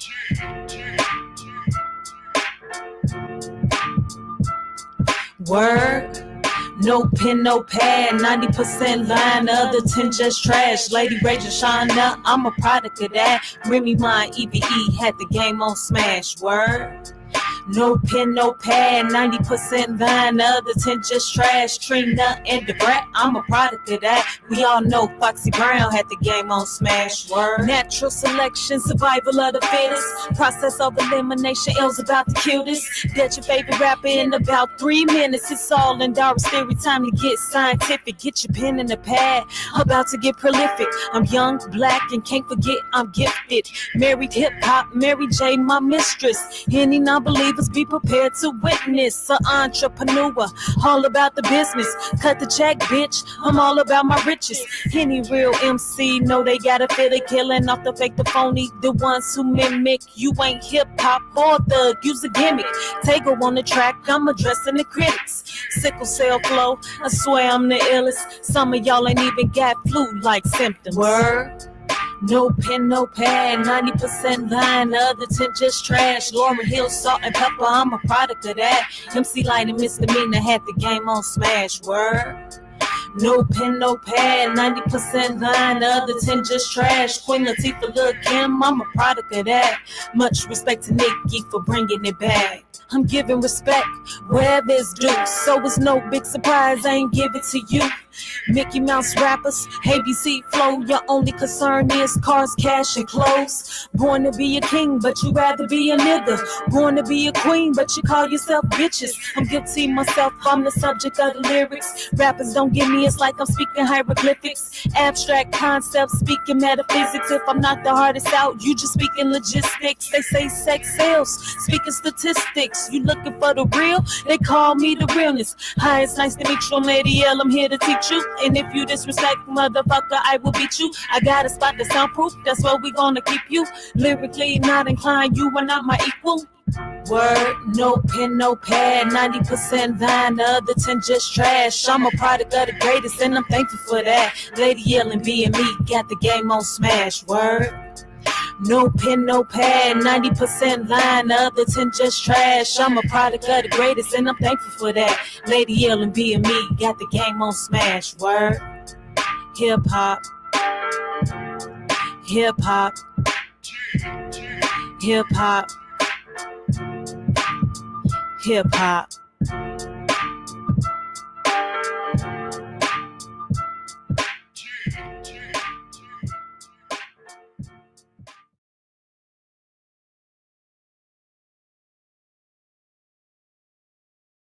Yeah.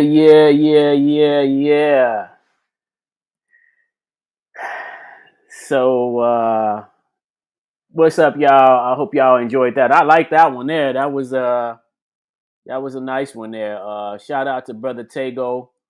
You know what I'm saying? Tego ones. Let me see how. Okay, there we go. There our format here. Yeah. So Tego sent us those. A little while back. So we wanted to show them tonight. You know, I didn't get a chance to show them before. So shout out. I had never seen that particular one. So that was a nice one there. Let me see. So also wanted to highlight real quick before I forget.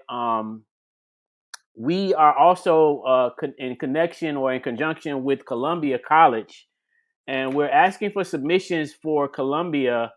We're doing an event with Columbia, and the deadline for stuff to be submitted for that is March 20th. So we're encouraging people to get that to us because that's basically next Thursday to submit items for the Columbia exhibition that's going to kick off real soon. And so this event is called On the Record, a Legacy of Hip Hop. So it's anything connected to anybody that may have went to Columbia, if you're a Columbia alumni or affiliate with Columbia to some degree with Chicago hip hop. We want your stuff, whatever archives you may have, we want you to submit it to us so that we could feature it, because this is going to be a 1-year exhibition in connection to Columbia. And whatever you guys donate, you have the option of them either taking a photocopy of it, or you loaning it to them for a short period of time, or once the exhibit is done there. Can you hear that? Yeah. Yeah. So this is just another opportunity. We've already seen the space. The space is huge. It's at the Wabash building with Columbia.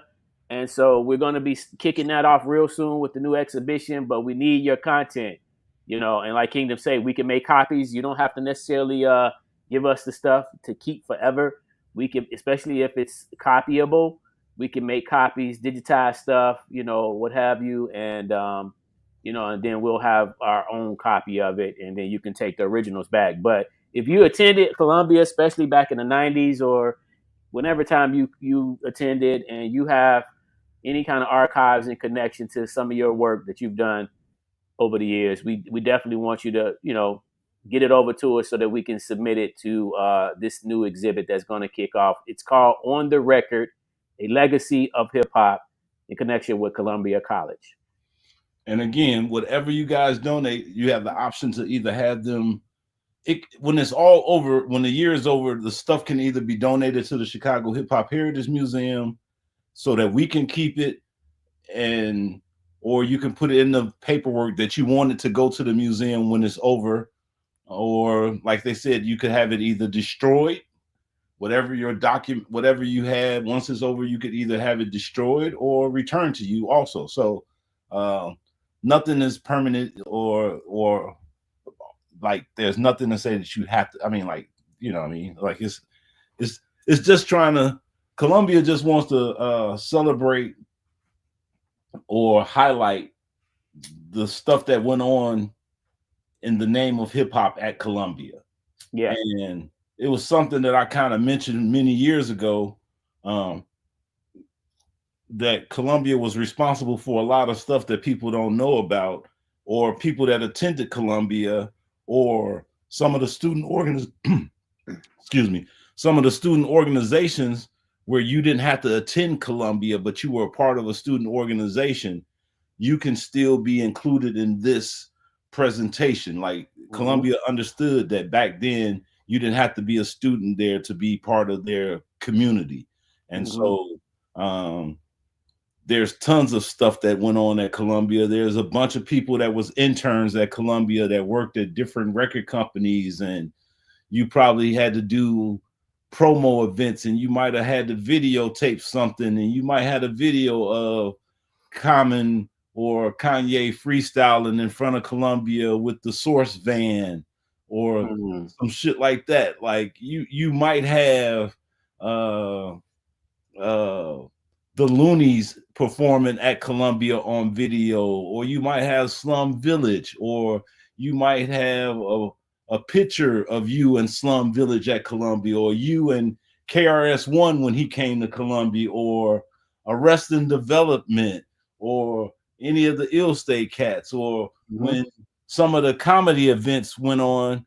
Like I don't know if y'all understand this, but the comics and the hip hoppers were sharing the same clubs at the same time. If they wasn't at All Jokes Aside, they was performing or hosting events for us rappers wherever we were performing at.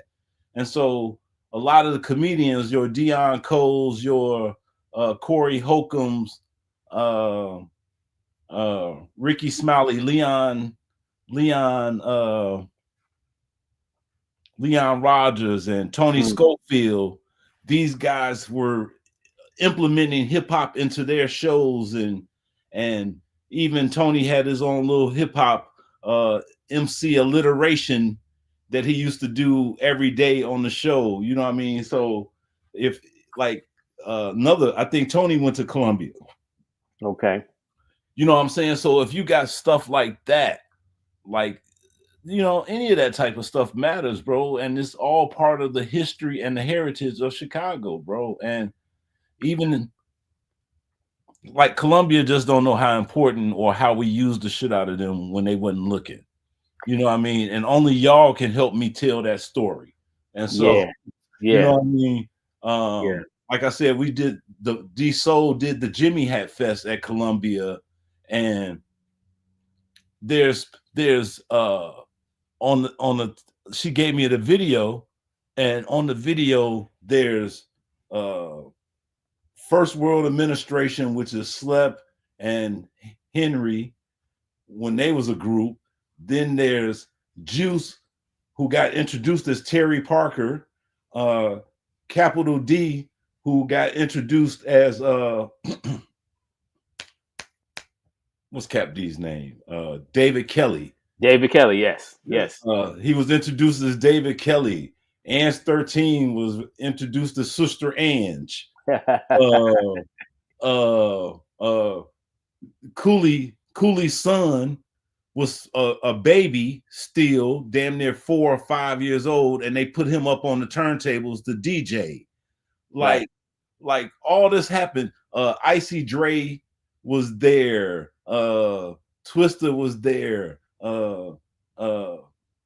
Prodigy was a host. You know what I mean? Like it was all types of little knickknacks from 1993 that still like all this was pre like Juice.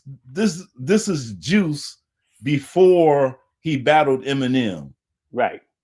You know what I'm saying? Right. This is yeah, bro. Like this is like all that. And again, Cooley was still alive. DJ Quicksilver Cooley was still alive, and he had his little baby son DJing, and like all that stuff is on videotape, and like that's gonna be like that's valuable footage to me. Like I don't know if anybody appreciates it, but and then the fact that it was the Jimmy Hat Fest and every rapper, Vitamin D, TC Rock, and Day Crew, and all these people, it was a contest, a Jimmy Hat contest. So everybody was talking about safe sex. So you also hear different rappers or MCs contributions or you know what I'm saying, take on how to you know what I'm saying, safe sex. Safe sex prevention. You know what I mean? It's from different angles and different ways of doing it. And it's like but everybody on the same topic. Like you don't see that often, even on like your freestyle ciphers and shit. It don't be about the same topic. So you don't, it's like I appreciated everything about the Jimmy Hat Fest watching it now, 20, 25, 30 years later, 93. You have it's like almost like a different outlook on it now compared to when it actually happened. So you know, and that's really cool. I'm even glad that we was able to get access to that footage to actually now have it in our archive. So for anyone that's interested in this exhibit here, it's still in connection with us.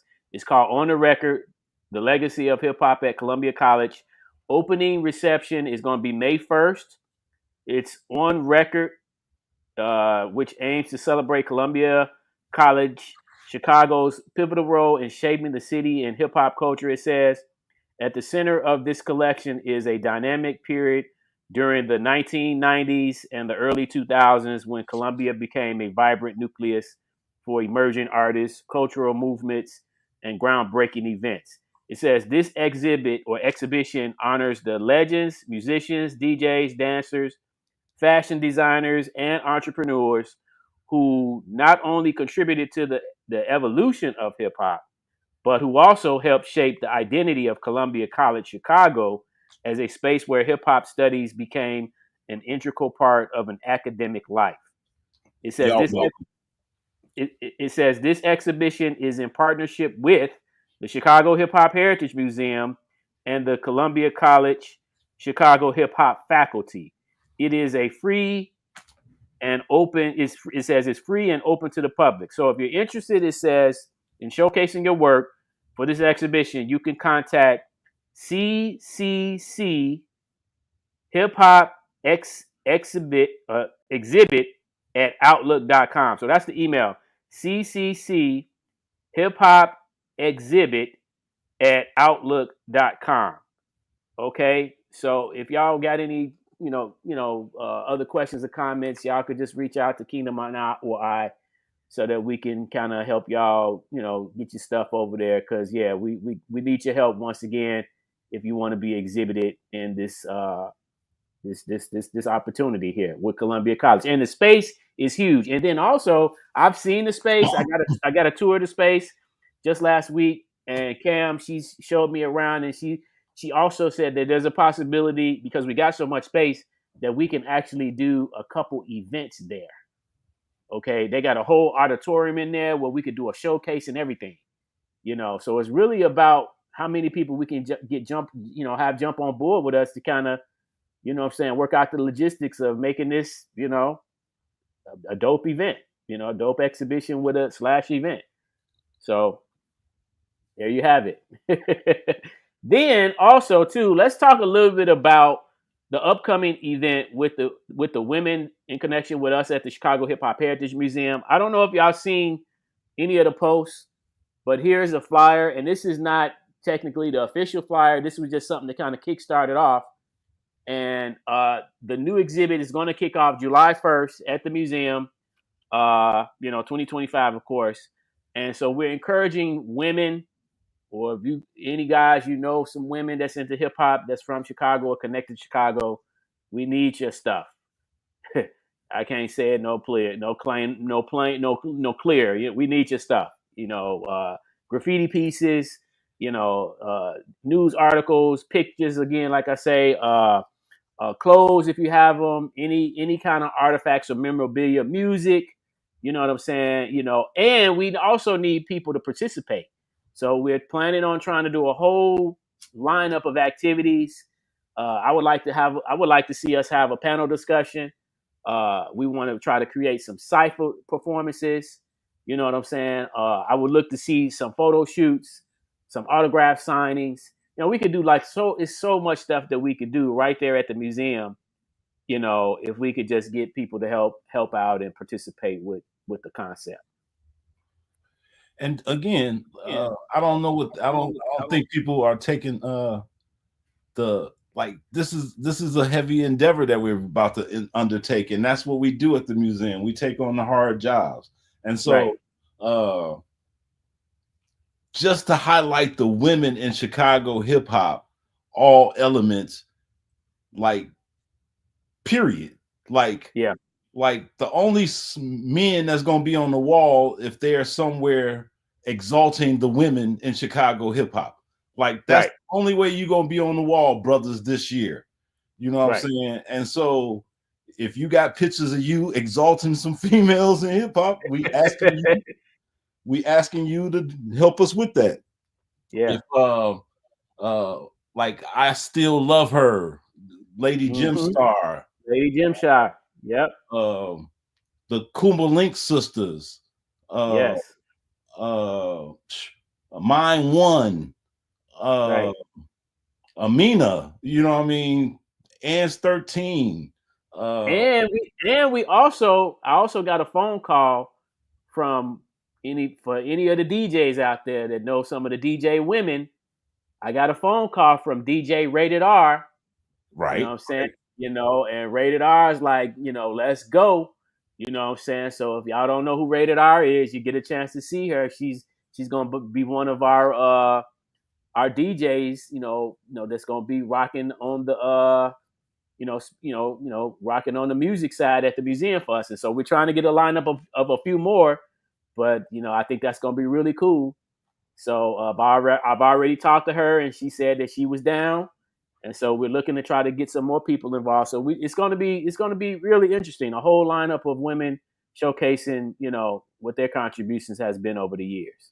And we trying to pull out some of the vets, like some of the people that predate some of us. You know what I mean? Like it was women in hip hop before us. You know what I mean? It was females that was rapping in clubs, and it was females throwing up murals, and it was female break dancers and pop lockers and all that, bro. And Yeah. I really want to make it like the women first come the women, right? And then their gifts. They're gonna birth the rest of us when we open the new museum. We'll have all the women that started this year, and then I don't know what that. Like it's making a weird noise. Uh-oh. Is it on your end? I don't hear nothing. Okay. All right. So the women, they gonna kind of lead us into the next, you know what I'm saying? The connection, like the women, they gonna spawn the rest of us. It's like only natural, you know what I mean? Like you might say, who came first, the women or the egg, you know what I mean? And so yeah. It's gonna be the women with us, and then we're gonna crack the egg at the big spot when we open up, you know what I mean, where we coming from. And it's not just that space, but the Southwest the Southwest. The Southwest Community Arts Center is another partnership that we have where we're going to be doing an exhibition with them. You know, like we got our hands full over here with work. And we need help. Yeah, so be looking out for that. That's a whole nother exhibit that we're going to be doing. Because see, I want to remind people that if y'all don't participate, like y'all not stopping any of the work from going on. All the work's still gonna happen, and y'all need to get on the train. Real talk. It ain't like it's not an ego thing at all. It's just the fact that the train is moving, and it's still room for y'all to get on, and we ain't charging tickets right now. Like it's free fare, you know what I mean? And when we ask for help, it's again, it's so that we can get your story right. And there's different spaces and different avenues that we'll have to display them. And like even with this Columbia thing, me being 50 years plus and hanging at Columbia since I graduated high school,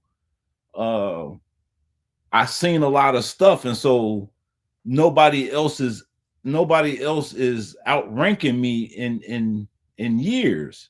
And so I'm becoming like the senior person, and when these kids ask me questions, it's gonna all come down to Kingdom said, and Kingdom is this, and Kingdom is this, and it's gonna be y'all fault because I'm the only one there telling the story. Like I brought D-Soul down there, and she told her story, and I reminded them that D-Soul was my elder because she was already there when I got to Columbia. And so they look at D-Soul and be like, "What? Like you as old as Kingdom?" No, she's actually older than Kingdom. Damn it. Exactly. And, it's stuff like my big brother Chili Q. He might not like me for saying this, but I love you, Chili, if you watching. When we talk about DJ Rapture, I remember DJ Rapture from Lower Links. I don't know DJ Rapture before that, so I can't talk about anything before that. And DJ Rapture was not only the DJ at Lower Links, she was not only the DJ for a rap group, He Who Walks Three Ways. She was also an advocate for safe sex and AIDS awareness through an organization that she ran called Wrap It Up. And this was all done with her as a DJ interacting around hip hop. It wasn't house music, it was hip hop that she was interacting with. And this is what I seen her do. And so she'll definitely be in the wall in the museum next month. I mean, in next year. And so I want to extend that invitation to her, no matter how house y'all want to say she is or whatever, or how much she's part of the house museum that was at Navy Pier or whatever. She's still part of us, and I can't take that away from her. I agree. And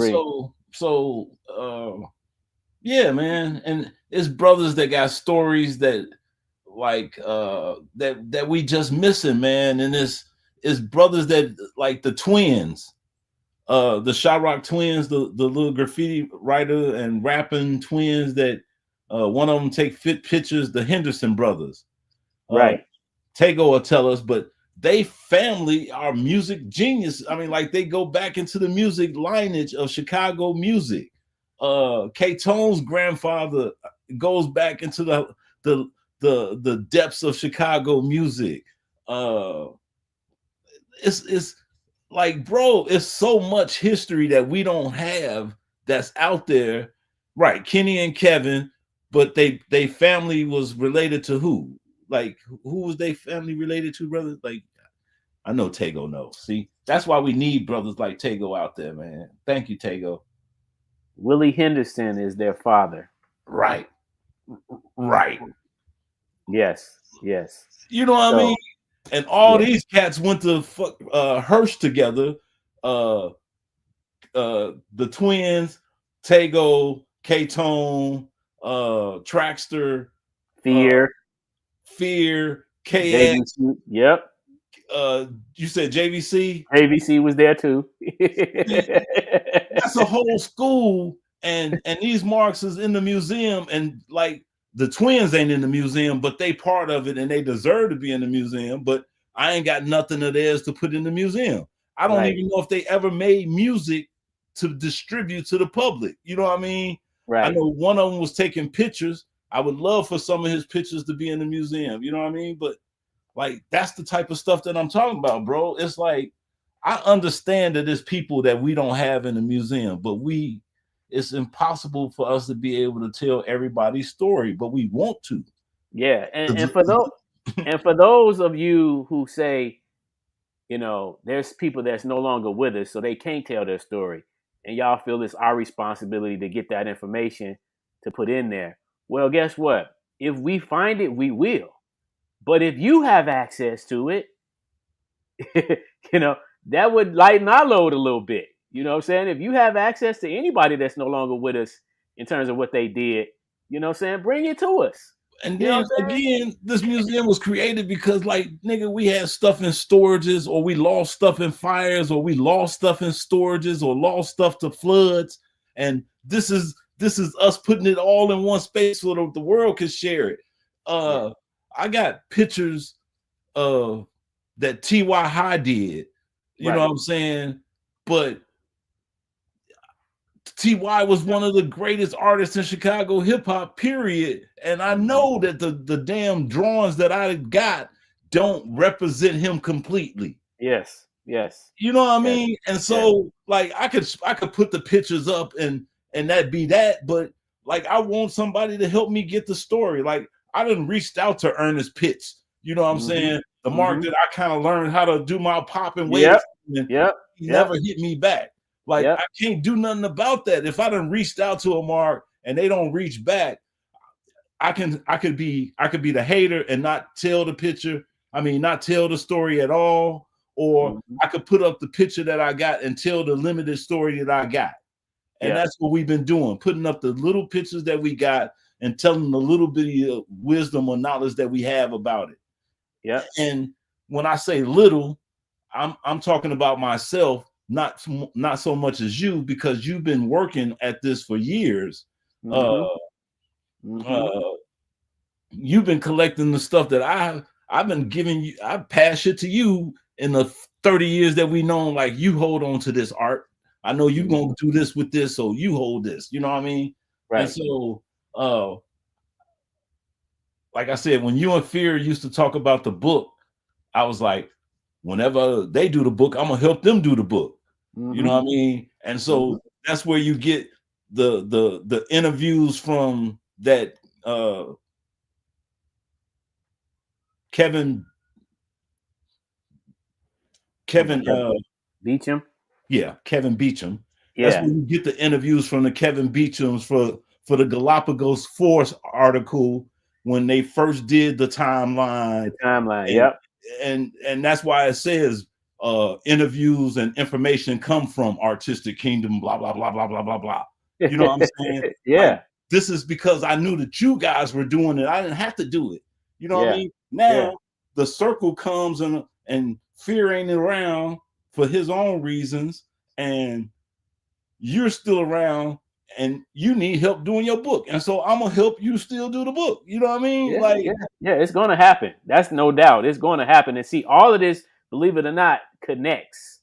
Everything is that we're doing, it all connects. Because you got over 175 interviews that you done on like just on here. Right. Not to talk about how many phone calls you done made and had phone call conversations, or it's like some interviews I've done so many, and I'm still trying to tally up a total, but I got interviews right in my inbox that I've had with people where I've asked them a question and then they responded, and it's in my inbox on Messenger. You know, I got written interviews on paper, you know, where we physically gave people questions back in the 90s and just let them write it out all on hand. I still got those interviews in a stack, right? You know, then Fear and I have recorded interviews on cassette. You know what I'm saying? That I haven't even finished going through. You know. And people don't credit you for that. Right.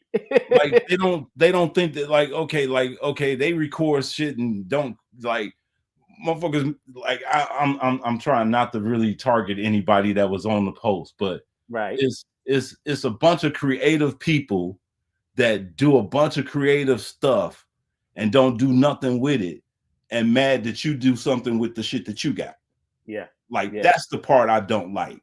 Yeah. Like don't hate me because I'm being active and I'm doing something with mine, and you know what I mean? Like, man, what I eat don't make you shit. You know what I mean? Yeah. I mean, you know, like I said, we gotta share this stuff. I mean, it does no good. Or again, it's just gonna be me. It's just gonna be about me. Yeah. And again, like I said, you know, we need visibility. So if we're not out there in front of people so that they can see what we've done to the world, we don't exist. Okay. I want people to know what we did. You know what I'm saying? That's my whole objective. I want people. I get offended when people say, y'all didn't do nothing. I had a whole debate with a cat from New York talking about Chicago. What did Chicago produce? He just said, y'all just a city of gangsters. And I looked at the phone like, are you kidding me? So, you know, but I get it. And so that's why I'm trying to stay busy. Brother Kingdom is trying to stay busy. We are all trying to stay busy to bring this content to the forefront so other people can see it. We got people coming from all over the world now to the museum. You know what I'm saying? We're just scratching the surface. And you know? Bro, I swear, I don't want to toot that horn, but man, the fact that we got people coming from like really, really, I mean, we're not joking about people coming from overseas and hearing about the museum and being like, it was on my stop first. Right. Like, I came here before anything else because y'all only open on these 2 days type shit. Right. You know what I mean? And it's people in the city who don't appreciate it enough to come walk through. Mm-hmm. It ain't even about the tour money if your broke ass ain't got the 12 measly dollars that we asking for a guided tour. Right. Like, you could come through and see what's missing and be like, oh, you missing this, bro. Let me bring this to you next time I come back. That part. That's the part. That part right there. Don't go back and be like, them bum ass niggas didn't even have Thonto online and go back and shit on us online. You know what I mean? Like, come on, man. Like, we doing this to make us look better, bro. Like, it ain't even making us look better because we already look good. It's just we won't see it enough. Like you said, there's not enough highlighted us. Yeah, it's got to be. It's, you know, when I was coming up as a kid, all of us knew about McDonald's, right?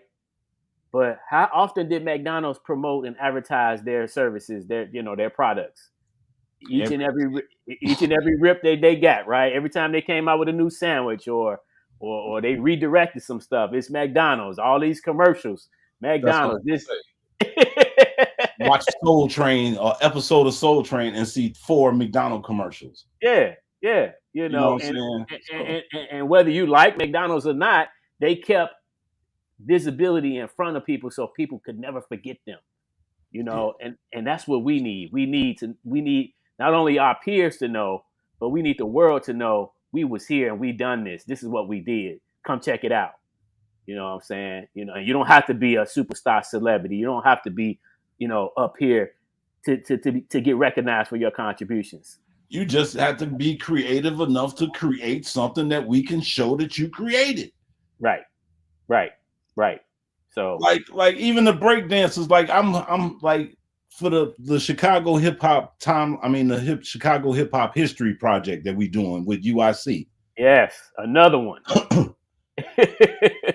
Like when we talk about this timeline, it's gonna be hard as hell to show love to some of the breakers.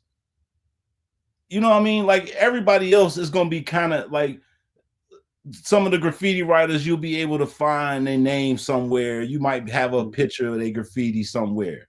But how many breakers that we had out on State Street? Back or at the Water Tower. Back in the 80s. How many of them do we got pictures or names of? You know what I mean? Sion. You know what I'm saying? He's still active and kicking and able to tell his story, and he's still here.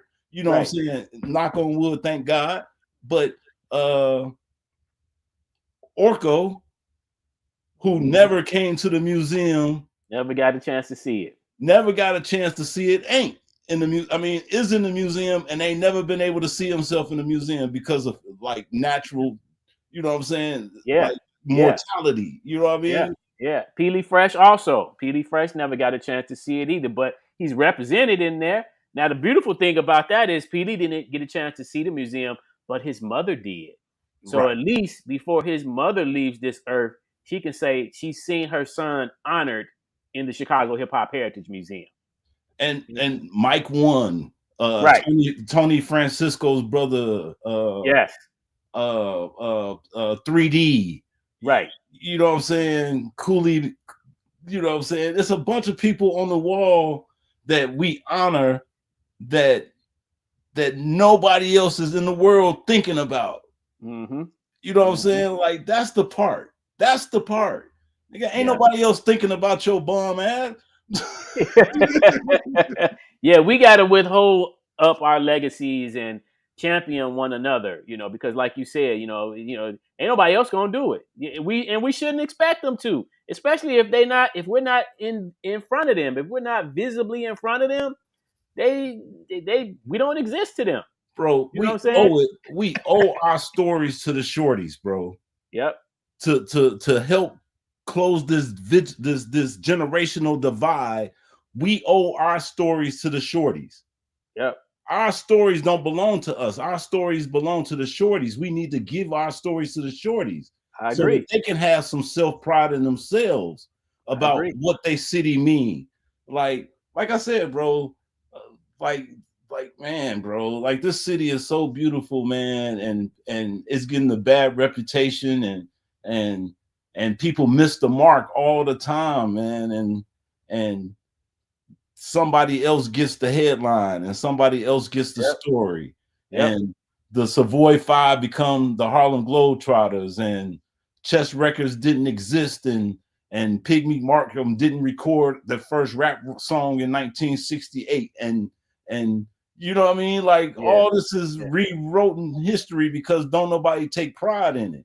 And I mean, like, bro, every rapper in the country had to come through Chicago for something. Yeah. It's even when the folks had the concerts over at the amphitheater. I was just gonna say it. Like I interviewed Scarface back in like 90. It was either 95 or 96, right? And he was in town doing a show, right? And we was at the hotel. You know, I got word from the publicist to meet up to do an interview with him for Chicago Rocks. I get down there. And so I'm looking for the recording because I know we was doing cassette recordings back then. And then I thought about it. because I asked him one question and that pretty much shut down the whole interview. I said, "What do you think about Chicago MCs?" And he said, "Y'all got MCs?" And after that, I couldn't even come up with any more questions because I felt like that was a blatant disrespect, right? You know. And then he was just like, "Let's just move on. Let's go to the next question." And I was pretty much done because I was just like, "You come as much as you come to Chicago to showcase and perform and get paid. You're basically saying we ain't got no skills here. That's what you're telling me. We have none." And see, you know, it might have been some shit. Yeah. when we heard about Tretch, it was some shit. When we heard about right, Ja Rule the Damager, it was some shit. Right. Like, nigga, you know what I'm saying? Like, you know what I'm saying? So, I keep telling people that Nas was throwing shots and don't nobody want to hear me. But tell me what it mean when you say I was headed towards Indiana with thoughts of an assassin, and in the next bar you say something about I got a gun with 3 bullets caught in the chamber, with 3 bullets in the chamber. Right. Who else is 3 in the chamber? What else have you heard? That's like saying my shotgun, the scope on my shotgun is aimed at your face. Right. Like, who else has a goddamn shotgun with a scope on it? Who else has a shotgun with a scope on it? Who else had 3 bullets caught in the chamber? Yeah, man. We got so many stories, and I think that again. But people don't realize that that's the same time that the industry decided that you couldn't have guns as your logo no more. Yeah. And so we ended up changing it to the chamber, period. Like, people forget that. You know what I'm saying? Yeah. And because, like, that's the same thing that happened to Original Gun Clappers. They had to change their names. You know what I mean? Right. Like, people forget about all that, bro. You know what I mean? But like, that shit was, to us, we feel like that was shit that was done to us just to combat us. Right.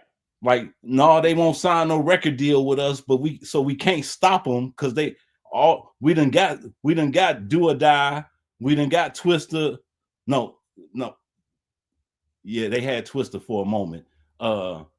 They had Do or Die, Twista, Psychodrama, Snipers, Crucial. All these guys was signed. Oh, Mickey Halstead, Cap One, Shauna. All these guys are signed to labels outside Chicago, controlling when they music come out and controlling what they can talk about. And y'all thinking that they there to like that's the part. Yeah. And so when we come out, they change the sample laws. You know what I'm saying? Right. Like, you know what I'm saying? They change the sample laws on 10 Tray.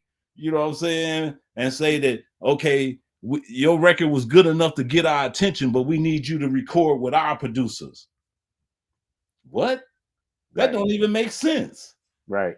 I was dope enough to get your attention, but you gonna make me record my whole album all over again with your producers? That's crazy. Right.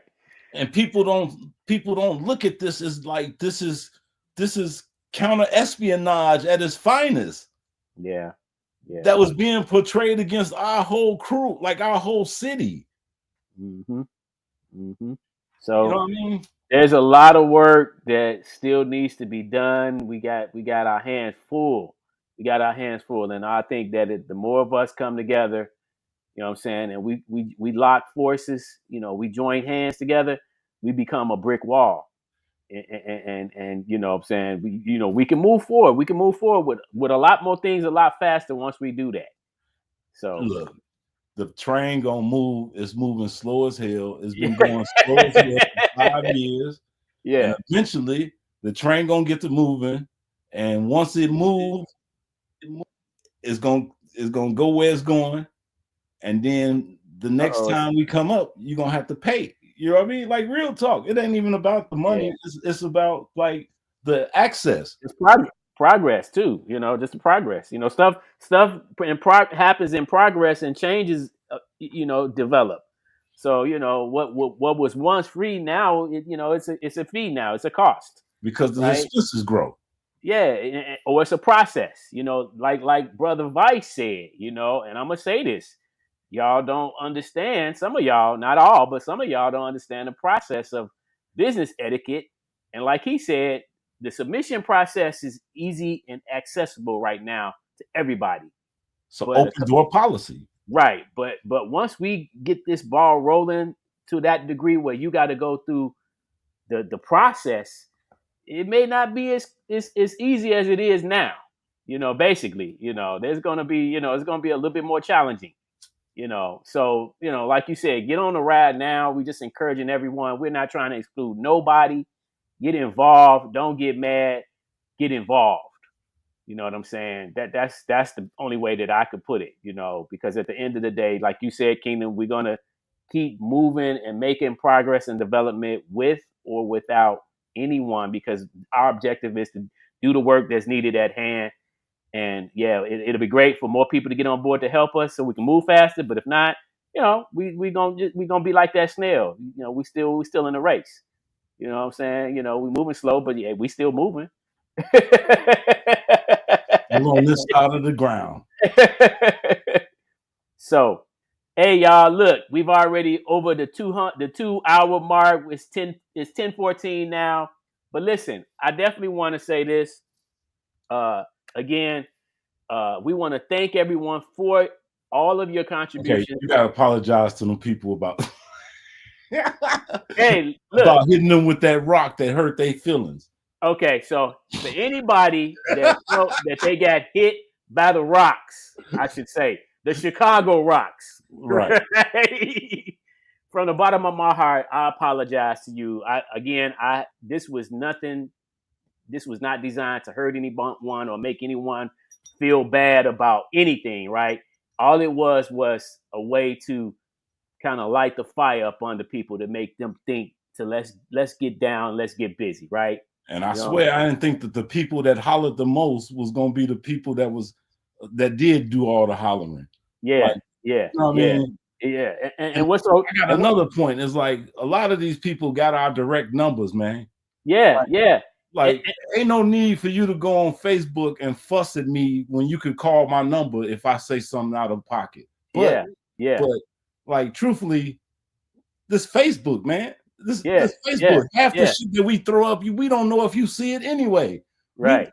So I'm glad that happened, because now our algorithm on Facebook is a little bit more active again. There you go. You know what I'm saying? So visibility, you know. And again, you know, like I said, you know, like sometimes, you know, tough love got to come a different way. You know what I'm saying? Your parents might have whooped your tail back in the day, you know what I'm saying? But that don't mean they didn't love you.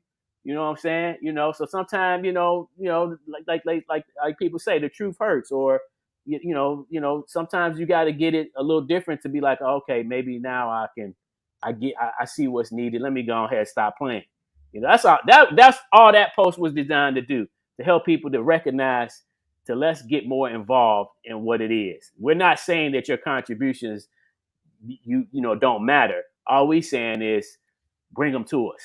You know, give us what you got, if you got it, and help us with what we're trying to do here. That's it. That's all. Take advantage of the service that we provide y'all for free. Yeah. So, you know, yeah. So with that being said, you know what I'm saying, we will be at the museum tomorrow, 12 o'clock. And here I'll do this every Friday, 12 o'clock to 5 o'clock. Tomorrow at the Chicago Hip Hop Heritage Museum, 4505 South Indiana. We're open for tours, for guided tours. Y'all look. Not only that, you could bring down artifacts and then we're open. And then Kingdom is open at the museum on Wednesdays from 12 to 5. So and people get it confused. Those are just open days. Appointments can be scheduled any day of the week when you call me, which is the number that's being displayed at the Chicago Hip Hop Heritage Museum. So you can if you don't have my number saved as Kingdom, when you go to the Chicago Hip Hop Heritage page at www.chhhm.com, where you can also donate, where you can help us with our $2,000 damn gas bill that we got for the winter because we spent too much money on the damn Christmas part, the New Year's Eve party, because we paid our artists and we didn't cheat our artists and we didn't make no money at our New Year's Eve party that everybody enjoyed themselves and looked so beautiful at. And we need $2,000. Y'all can help us by going over to that webpage and donating a few dollars to help pay that gas bill. Like that's like all that mouthing y'all shit y'all doing. Like put some dollars behind it, and maybe you know what I'm saying? Because like I swear it was so many people that was talking that's in the museum that ain't never put a dollar down. You know what I mean? Like never. Like it was some people that said some stuff that then donated some stuff. Right. I was like, okay, you shouldn't even say nothing because you got a way to talk to us, period. Right. You know what I'm saying? And you know the troubles that we having. So for you to go ahead and argue with us on Facebook in public is like that was like counterproductive to me. Yep. You know what I mean? Because like when like the what was the page that your friends shared our post on? Oh yes, it's called Visit Chicago. Okay. Yes. On that page, the Visit Chicago page, ain't none of them people in the museum. Right. None of them people. Right.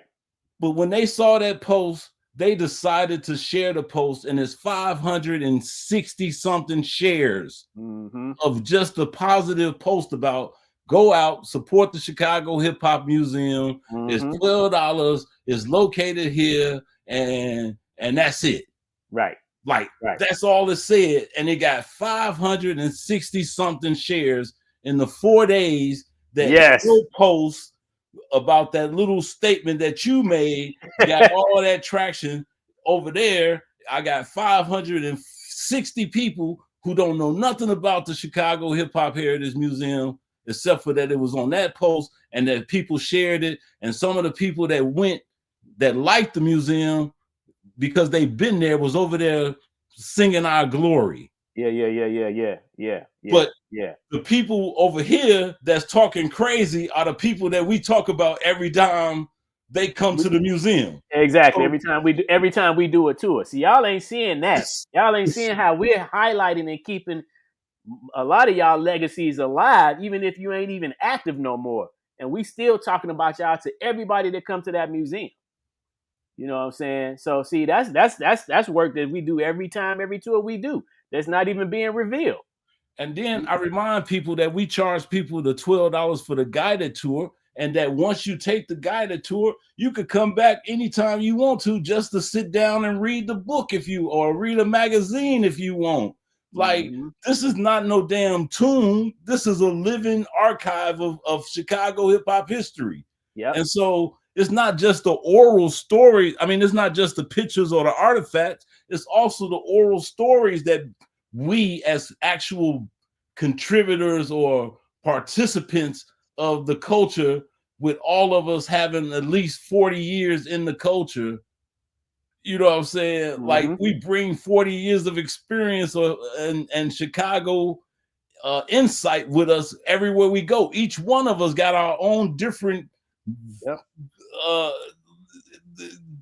threads of the tree trim, you know what I mean? Like, exactly. And so like that's the part. And so like I said, we try to weave these stories together, but like when we get to the point where that shit become barcodes, I mean QR codes, and people ain't getting tours from us no more, and they just want to take a QR code and I spell your name wrong, or I say you went to the wrong school because somebody told me that you went to the wrong school, and somebody correct me, and I'd be like, well, I don't know no more. And like that's the way y'all leaving me, like, you know what I mean? Like that's the type of shit I don't want to, you know what I mean? Yeah. Like, and that's another reason why we need those stories, not just like he said,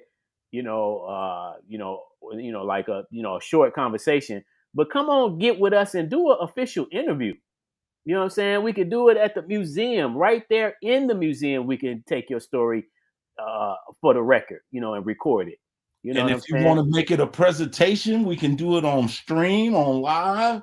If you want to, like when we say bring your stuff to the museum, and we say understand the assignment, like it's only as big as you make it. Really, like we don't have no super budget right now, and so everything that we do is from the heart first. Mm-hmm. It's a labor of love first. Right. And so when we offer people the opportunity to put their stuff in the museum and they say, well, can I invite people? Like, you really want to invite people? They be like, yeah, I'm gonna invite people, and I'm gonna have food, and I'm gonna have a red carpet, and I'm gonna put up a display, and I'm gonna call the news people and have the news people come out. Like, that's them people believing in themselves enough to do that. Mm-hmm. I done had people do that to that degree, and I done had people come down and be like, man, all I got is this rolled up poster, but I want y'all to have it. Yep. You know what I mean? I got this old speaker that I used to use when I was doing shows that y'all might have some use for it one day. You know what I mean? Yeah.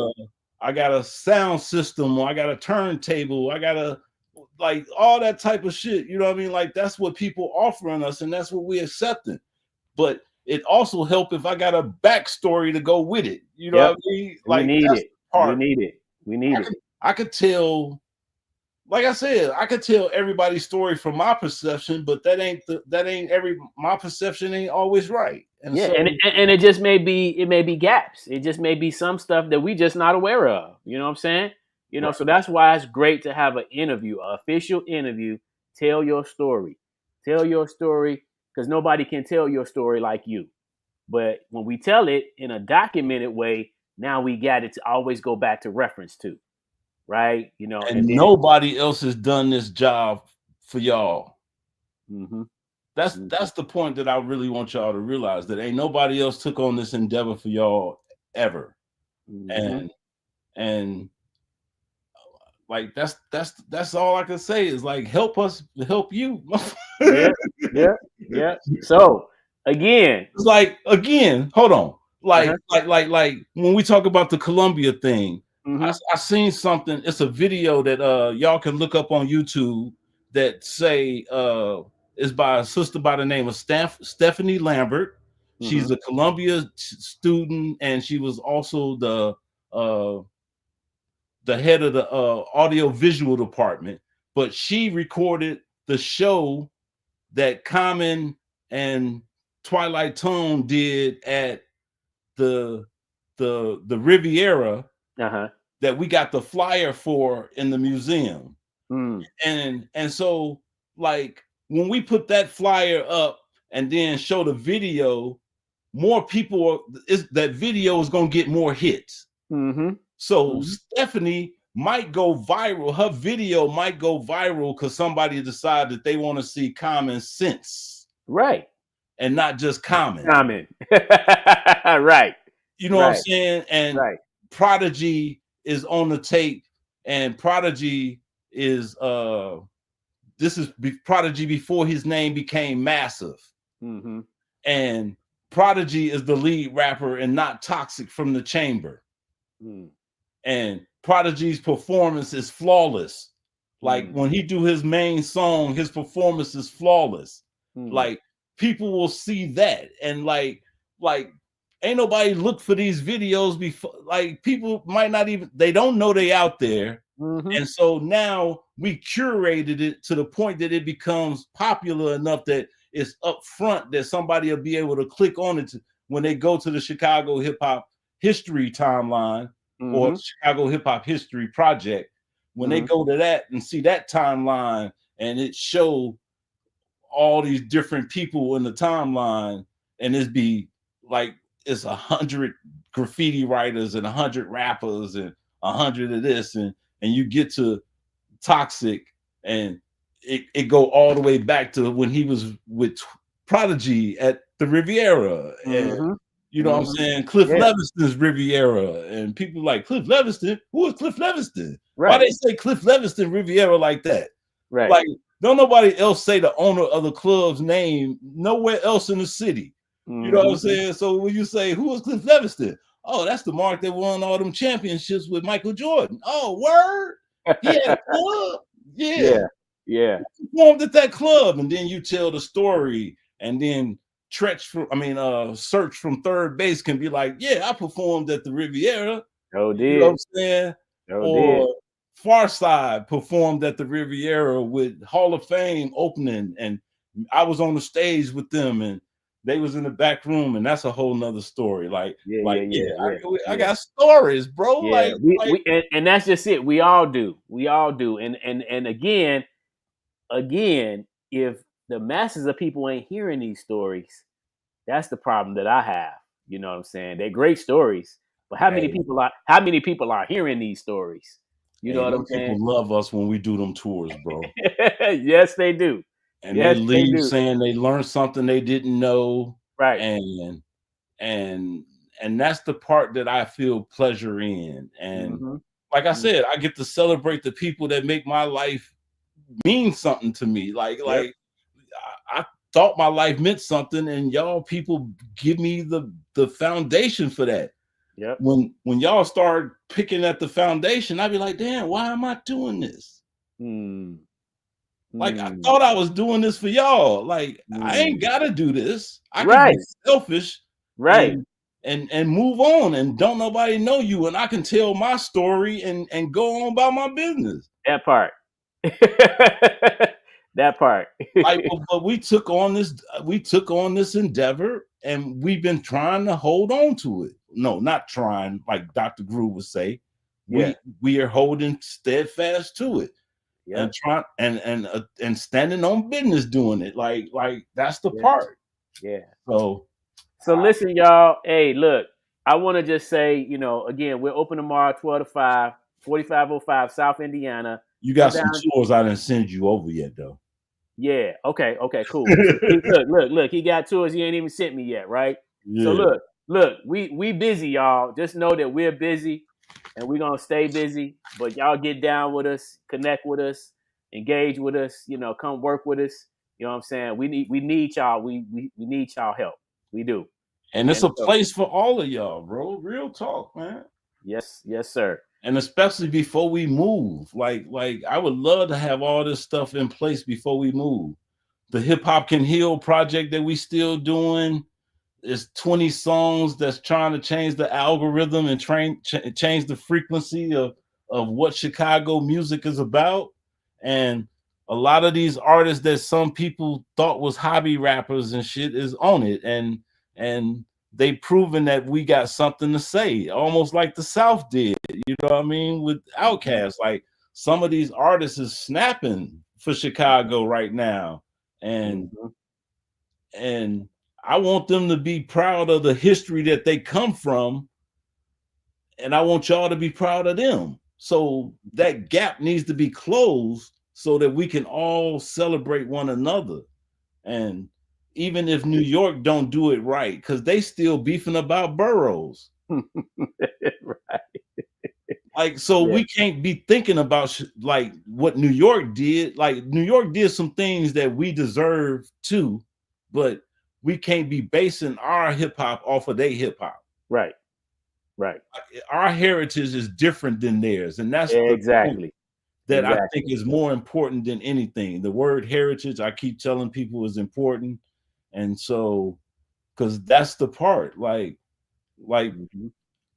to say that you share stages with some of these mainstream artists that the world look at like they the epitome of Chicago, but you shared stages with some of these cats and held your own. And some of these cats then implemented part of your performance into their whole persona. You know what I mean?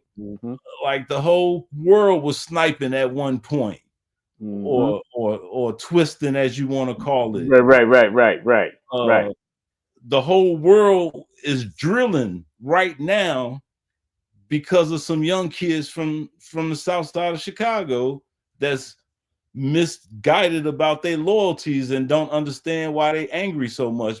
Because like, bro, for you to be living for ops and gang and sliding, like that's what you rap about. Like that's your motivation when you wake up every day. Right.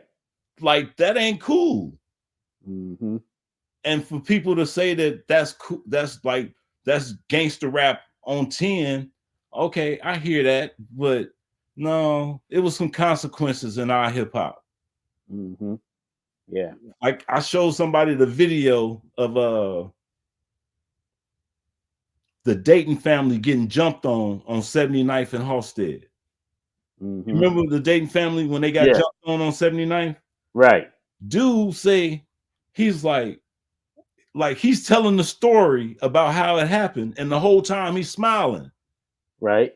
He's smiling, telling the story about how they got whooped on. Right. And he told how the 40 moles told him, hey, bro, since your mans won't straighten up his crown, either y'all come outside or we gonna drag you out, but we ain't gonna shoot you, we ain't gonna stab you, and we ain't gonna stomp you out. But you finna catch this violation. And he was able to smile about it and tell the story of it, and then go back in the studio and make it the first song on his finished album. And that was his claim to fame. That he was able to survive getting his ass whooped on 79th and Halstead and being able to tell the story about it and smile today about it. Yeah. These young cats don't believe in that, bro. Yeah. Yeah. They don't, like, that's a past where we come from. Yep. Yep. You got muffed up, you got beat up. Some artists might have bumped your head. Like D said, some niggas might have get your ass out of here. Right. But they didn't stomp you, they didn't kill you, they didn't kill you. They didn't maim you. None of that shit, bro. Like that's the hip hop that we grew up on. Yep. Like I done fought some people before, but I ain't never tried to murk nobody. Right. You know what I mean? Not over hip hop. Right. You know what I'm saying? If I get cornered somewhere and I don't know why I'm being cornered and I got to fight my way out of it, no matter what it take, I'm coming up out of it. I was able to come up out of it. Let's say that. I was blessed to come up out of it. Right. But like, no, bro, like I wasn't looking to end nobody's life. You know what I mean? I wasn't looking to end nobody's life over this music, bro. Like hip hop was given to me to be the detour from the negative stuff that I was prone to do. Yes. You know what I mean? Yeah. So we can't forget that, you know, those fundamental principles of peace, unity, love, and having fun. Y'all, you know, some of us forget that. You know, we just forgot about it. You know, so we need to go back to that. You know what I'm saying? Like that's what it's about. We're not here to die. We're not here to go to jail. We're here to live and be creative and have fun. You know what I'm saying? At the end of the day, I want to wake up and do this all over again tomorrow. Yeah. Shout out to Brother Dad checking in. We see you, my brother. What up, Joe? Ill for life, my back. Yeah. So listen, y'all. Hey, look, we want to thank everyone. We almost coming up on 3 hours on being on this thing. And did any of the negative people show up to say anything negative like they were saying? If they are, Brother Kingdom, I just want to know. Like I ain't see it. This is what I'm saying. If they are the negative commenters that came on the post, if they are on here right now, they're not saying nothing. Because all the comments that I see right now, none of them are negative. Okay. None of them are negative. I was trying to see if we address people's concern about what we said. You know what I mean? Yeah. Because like I said, I know it's shit that we don't have, bro. And it's like, I want them to know that shit hurts me. It pains me that it's people that I know in my head that was somewhere where I was at. Because like I tell people all the time when I'm doing the tour, when people talk about the Gargoyle and all that shit and how I was in the Source magazine and all that shit, I was like, and that's supposed to be my claim to fame. Not that I saved the life of 30 marks. Right. like to me, that's my claim to fame. Right. I saved the life of 30 Marks and gave them a chance to not be gangbangers and dope dealers. And the majority of the ones that was worse off are now producers and managers and engineers and studio owners and Grammy winners and platinum producers. Like, to me, that's my claim to fame. Mm-hmm. You know what I mean? Yeah. But people say it was the Gargoyle, and then I'll be like, bro, the Gargoyle wasn't just me. It was Chainsaw and Riot, the Funky Squad, yes, that whole collective, and Artistic, when he used the phone list that we created to call people to tell them, hey, Kingdom got the show at the Blue Gargoyle. It was JP allowing me to put Twista on the radio to do the commercial that JP didn't know was a commercial because Twista was rapping too damn fast. You know what I'm saying? And only people that knew what he said was people that was able to record it and play it back. See? So that was the only commercial that was on HBK ever. You know what I'm saying? With the price and the time and all that shit, that was the only commercial. So like, people don't know all that. And then I say that if didn't nobody show up at the Gargoyle, it wouldn't have been shit. So everybody that showed up at the Gargoyle is more important to me. Mm-hmm. And so those people are legends too. The people that showed up at the Gargoyle, not just the people like Scott Ski from Blase Blah. His name was Jazz Daddy-O. Mm-hmm. His name was Jazz Daddy-O, and he was rhyming with his partner. I want to say Speedy D. No, you talking about Tweety? Tweety. Yes. Right. Yes. When he was rhyming with his buddy Tweety. Yes. Right. Like that, they was the first people to perform on the Gargoyle stage for me. You know what I'm saying? Yep. Them dudes are legends. Tweety, who ain't performed in Chicago since then. Right. You know what I'm saying? Ski then changed his name to Blase Blah and had a whole career, then changed jobs and now doing acupuncture, and he's sincere the mathematic. You know what I'm saying? Like with the 5%, like this is who he is now. Like he missed all that, but that nigga was there at the Gargoyle. Sure was. You know what I'm saying? So I can't, and I ain't got no pictures of Tweety, but like I know that he ain't there. I know he ain't in the museum, but when I talk about the hold on, let's because we so for correction, he is in the museum. He's remember that the poster that we have with the year of the timelines, the 24x36. Yeah, there's a picture from the Regal, right, with JMD, Black Ice and his crew. What was they? Legion of Doom. Right. And Tweety and Ski. I forget what they were calling that set back then, but they got on a blue and yellow outfit, and Cassius was there, and they were all at the Regal. And when Ski came to the museum with his wife and his kids, and he went over there and seen that picture, and he showed his family, and they was like, "Dad, that's you." And he gave them his story. Yeah. And Tweety is on that picture. Is in the museum. Okay. You're right. That's a correction. That's a correction. But like I said, it ain't no paperwork, ain't no bio on that picture. Yeah, exactly. But we know who that is. That's like the picture with KRS-One with Taco Bach. Mm-hmm.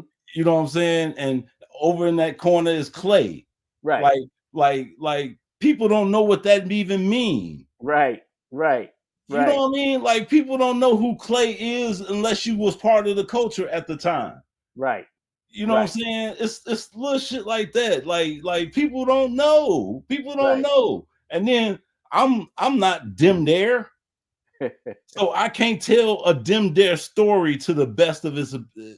I can tell, like, man, we didn't get along with them at first. Like they was trying to be bougie. Like I can say that and everybody know what I mean, but that don't mean that they was all bad. Right. You know what I'm saying? Like you know what I'm saying? Like it's some trippy cats over there. They all right, but you know what I'm saying? They over there with that shit. You know what I mean? Right. We over here thugging it. You know what I mean? We got 40 ounces and blunts, and they got tennis rackets and golf club. I mean, like tennis rackets and golf polos on. You know what I mean? Like that was it. You know what I'm saying? Yeah. Well, At the same time, all of us had love for martial arts and didn't know each other was practicing martial arts at the same time. Yeah. You know what I mean? It's little shit like that. You know what I mean? It's like when EC make Chinese. What was the book called? Throwing Stars. Yeah, Throwing Stars, and what is it called? Well, when is it Ninja Shoes and Throwing Stars? Is it? I don't know the full title, but I know it had something in there that said Throwing Stars. Yeah, and so like to feel like, hey, I'm a black guy over in Ida B. Wells, and the white boy is up in Rogers Park, and his whole thing is the same thing I'm doing. Right. Like I'm throwing stars at the abandoned buildings, and you know what I'm saying, throwing the wood and all this shit, and he over there on the north side doing the same shit. You know what I mean? Like that's hip hop. You know what I mean? Right. Like you know what I mean? So yeah. All right. So I just want people to know how much we love this shit, man, and how much it means to us, and how much they mean to us. Yeah, it's the collective. And we hope, again, this message reached your heart, and we hope to see you at the Chicago Hip Hop Heritage Museum, and we hope to see you with your artifacts and your memorabilia, right? And we hope to hear your story, and let's record it. Right. So all the stuff we talked about today, we hope. And if you got something that we don't have on somebody that we missing, and you know we missing, don't. Even if you don't want to be in the museum, don't deprive them. Yeah. Thank you, Tego. Fat laces, and Throwing Stars. There you go. Thank you. Like I was trying to find my book while I was talking. And I was like, Fat Laces and Throwing Stars. Right. Yeah. All right. Listen, y'all. I gotta go. My wife is calling me. She's probably gonna kill me. So don't forget to holler at Ronnie Boykin and get your Awesome Day in Hip Hop poster. Yeah.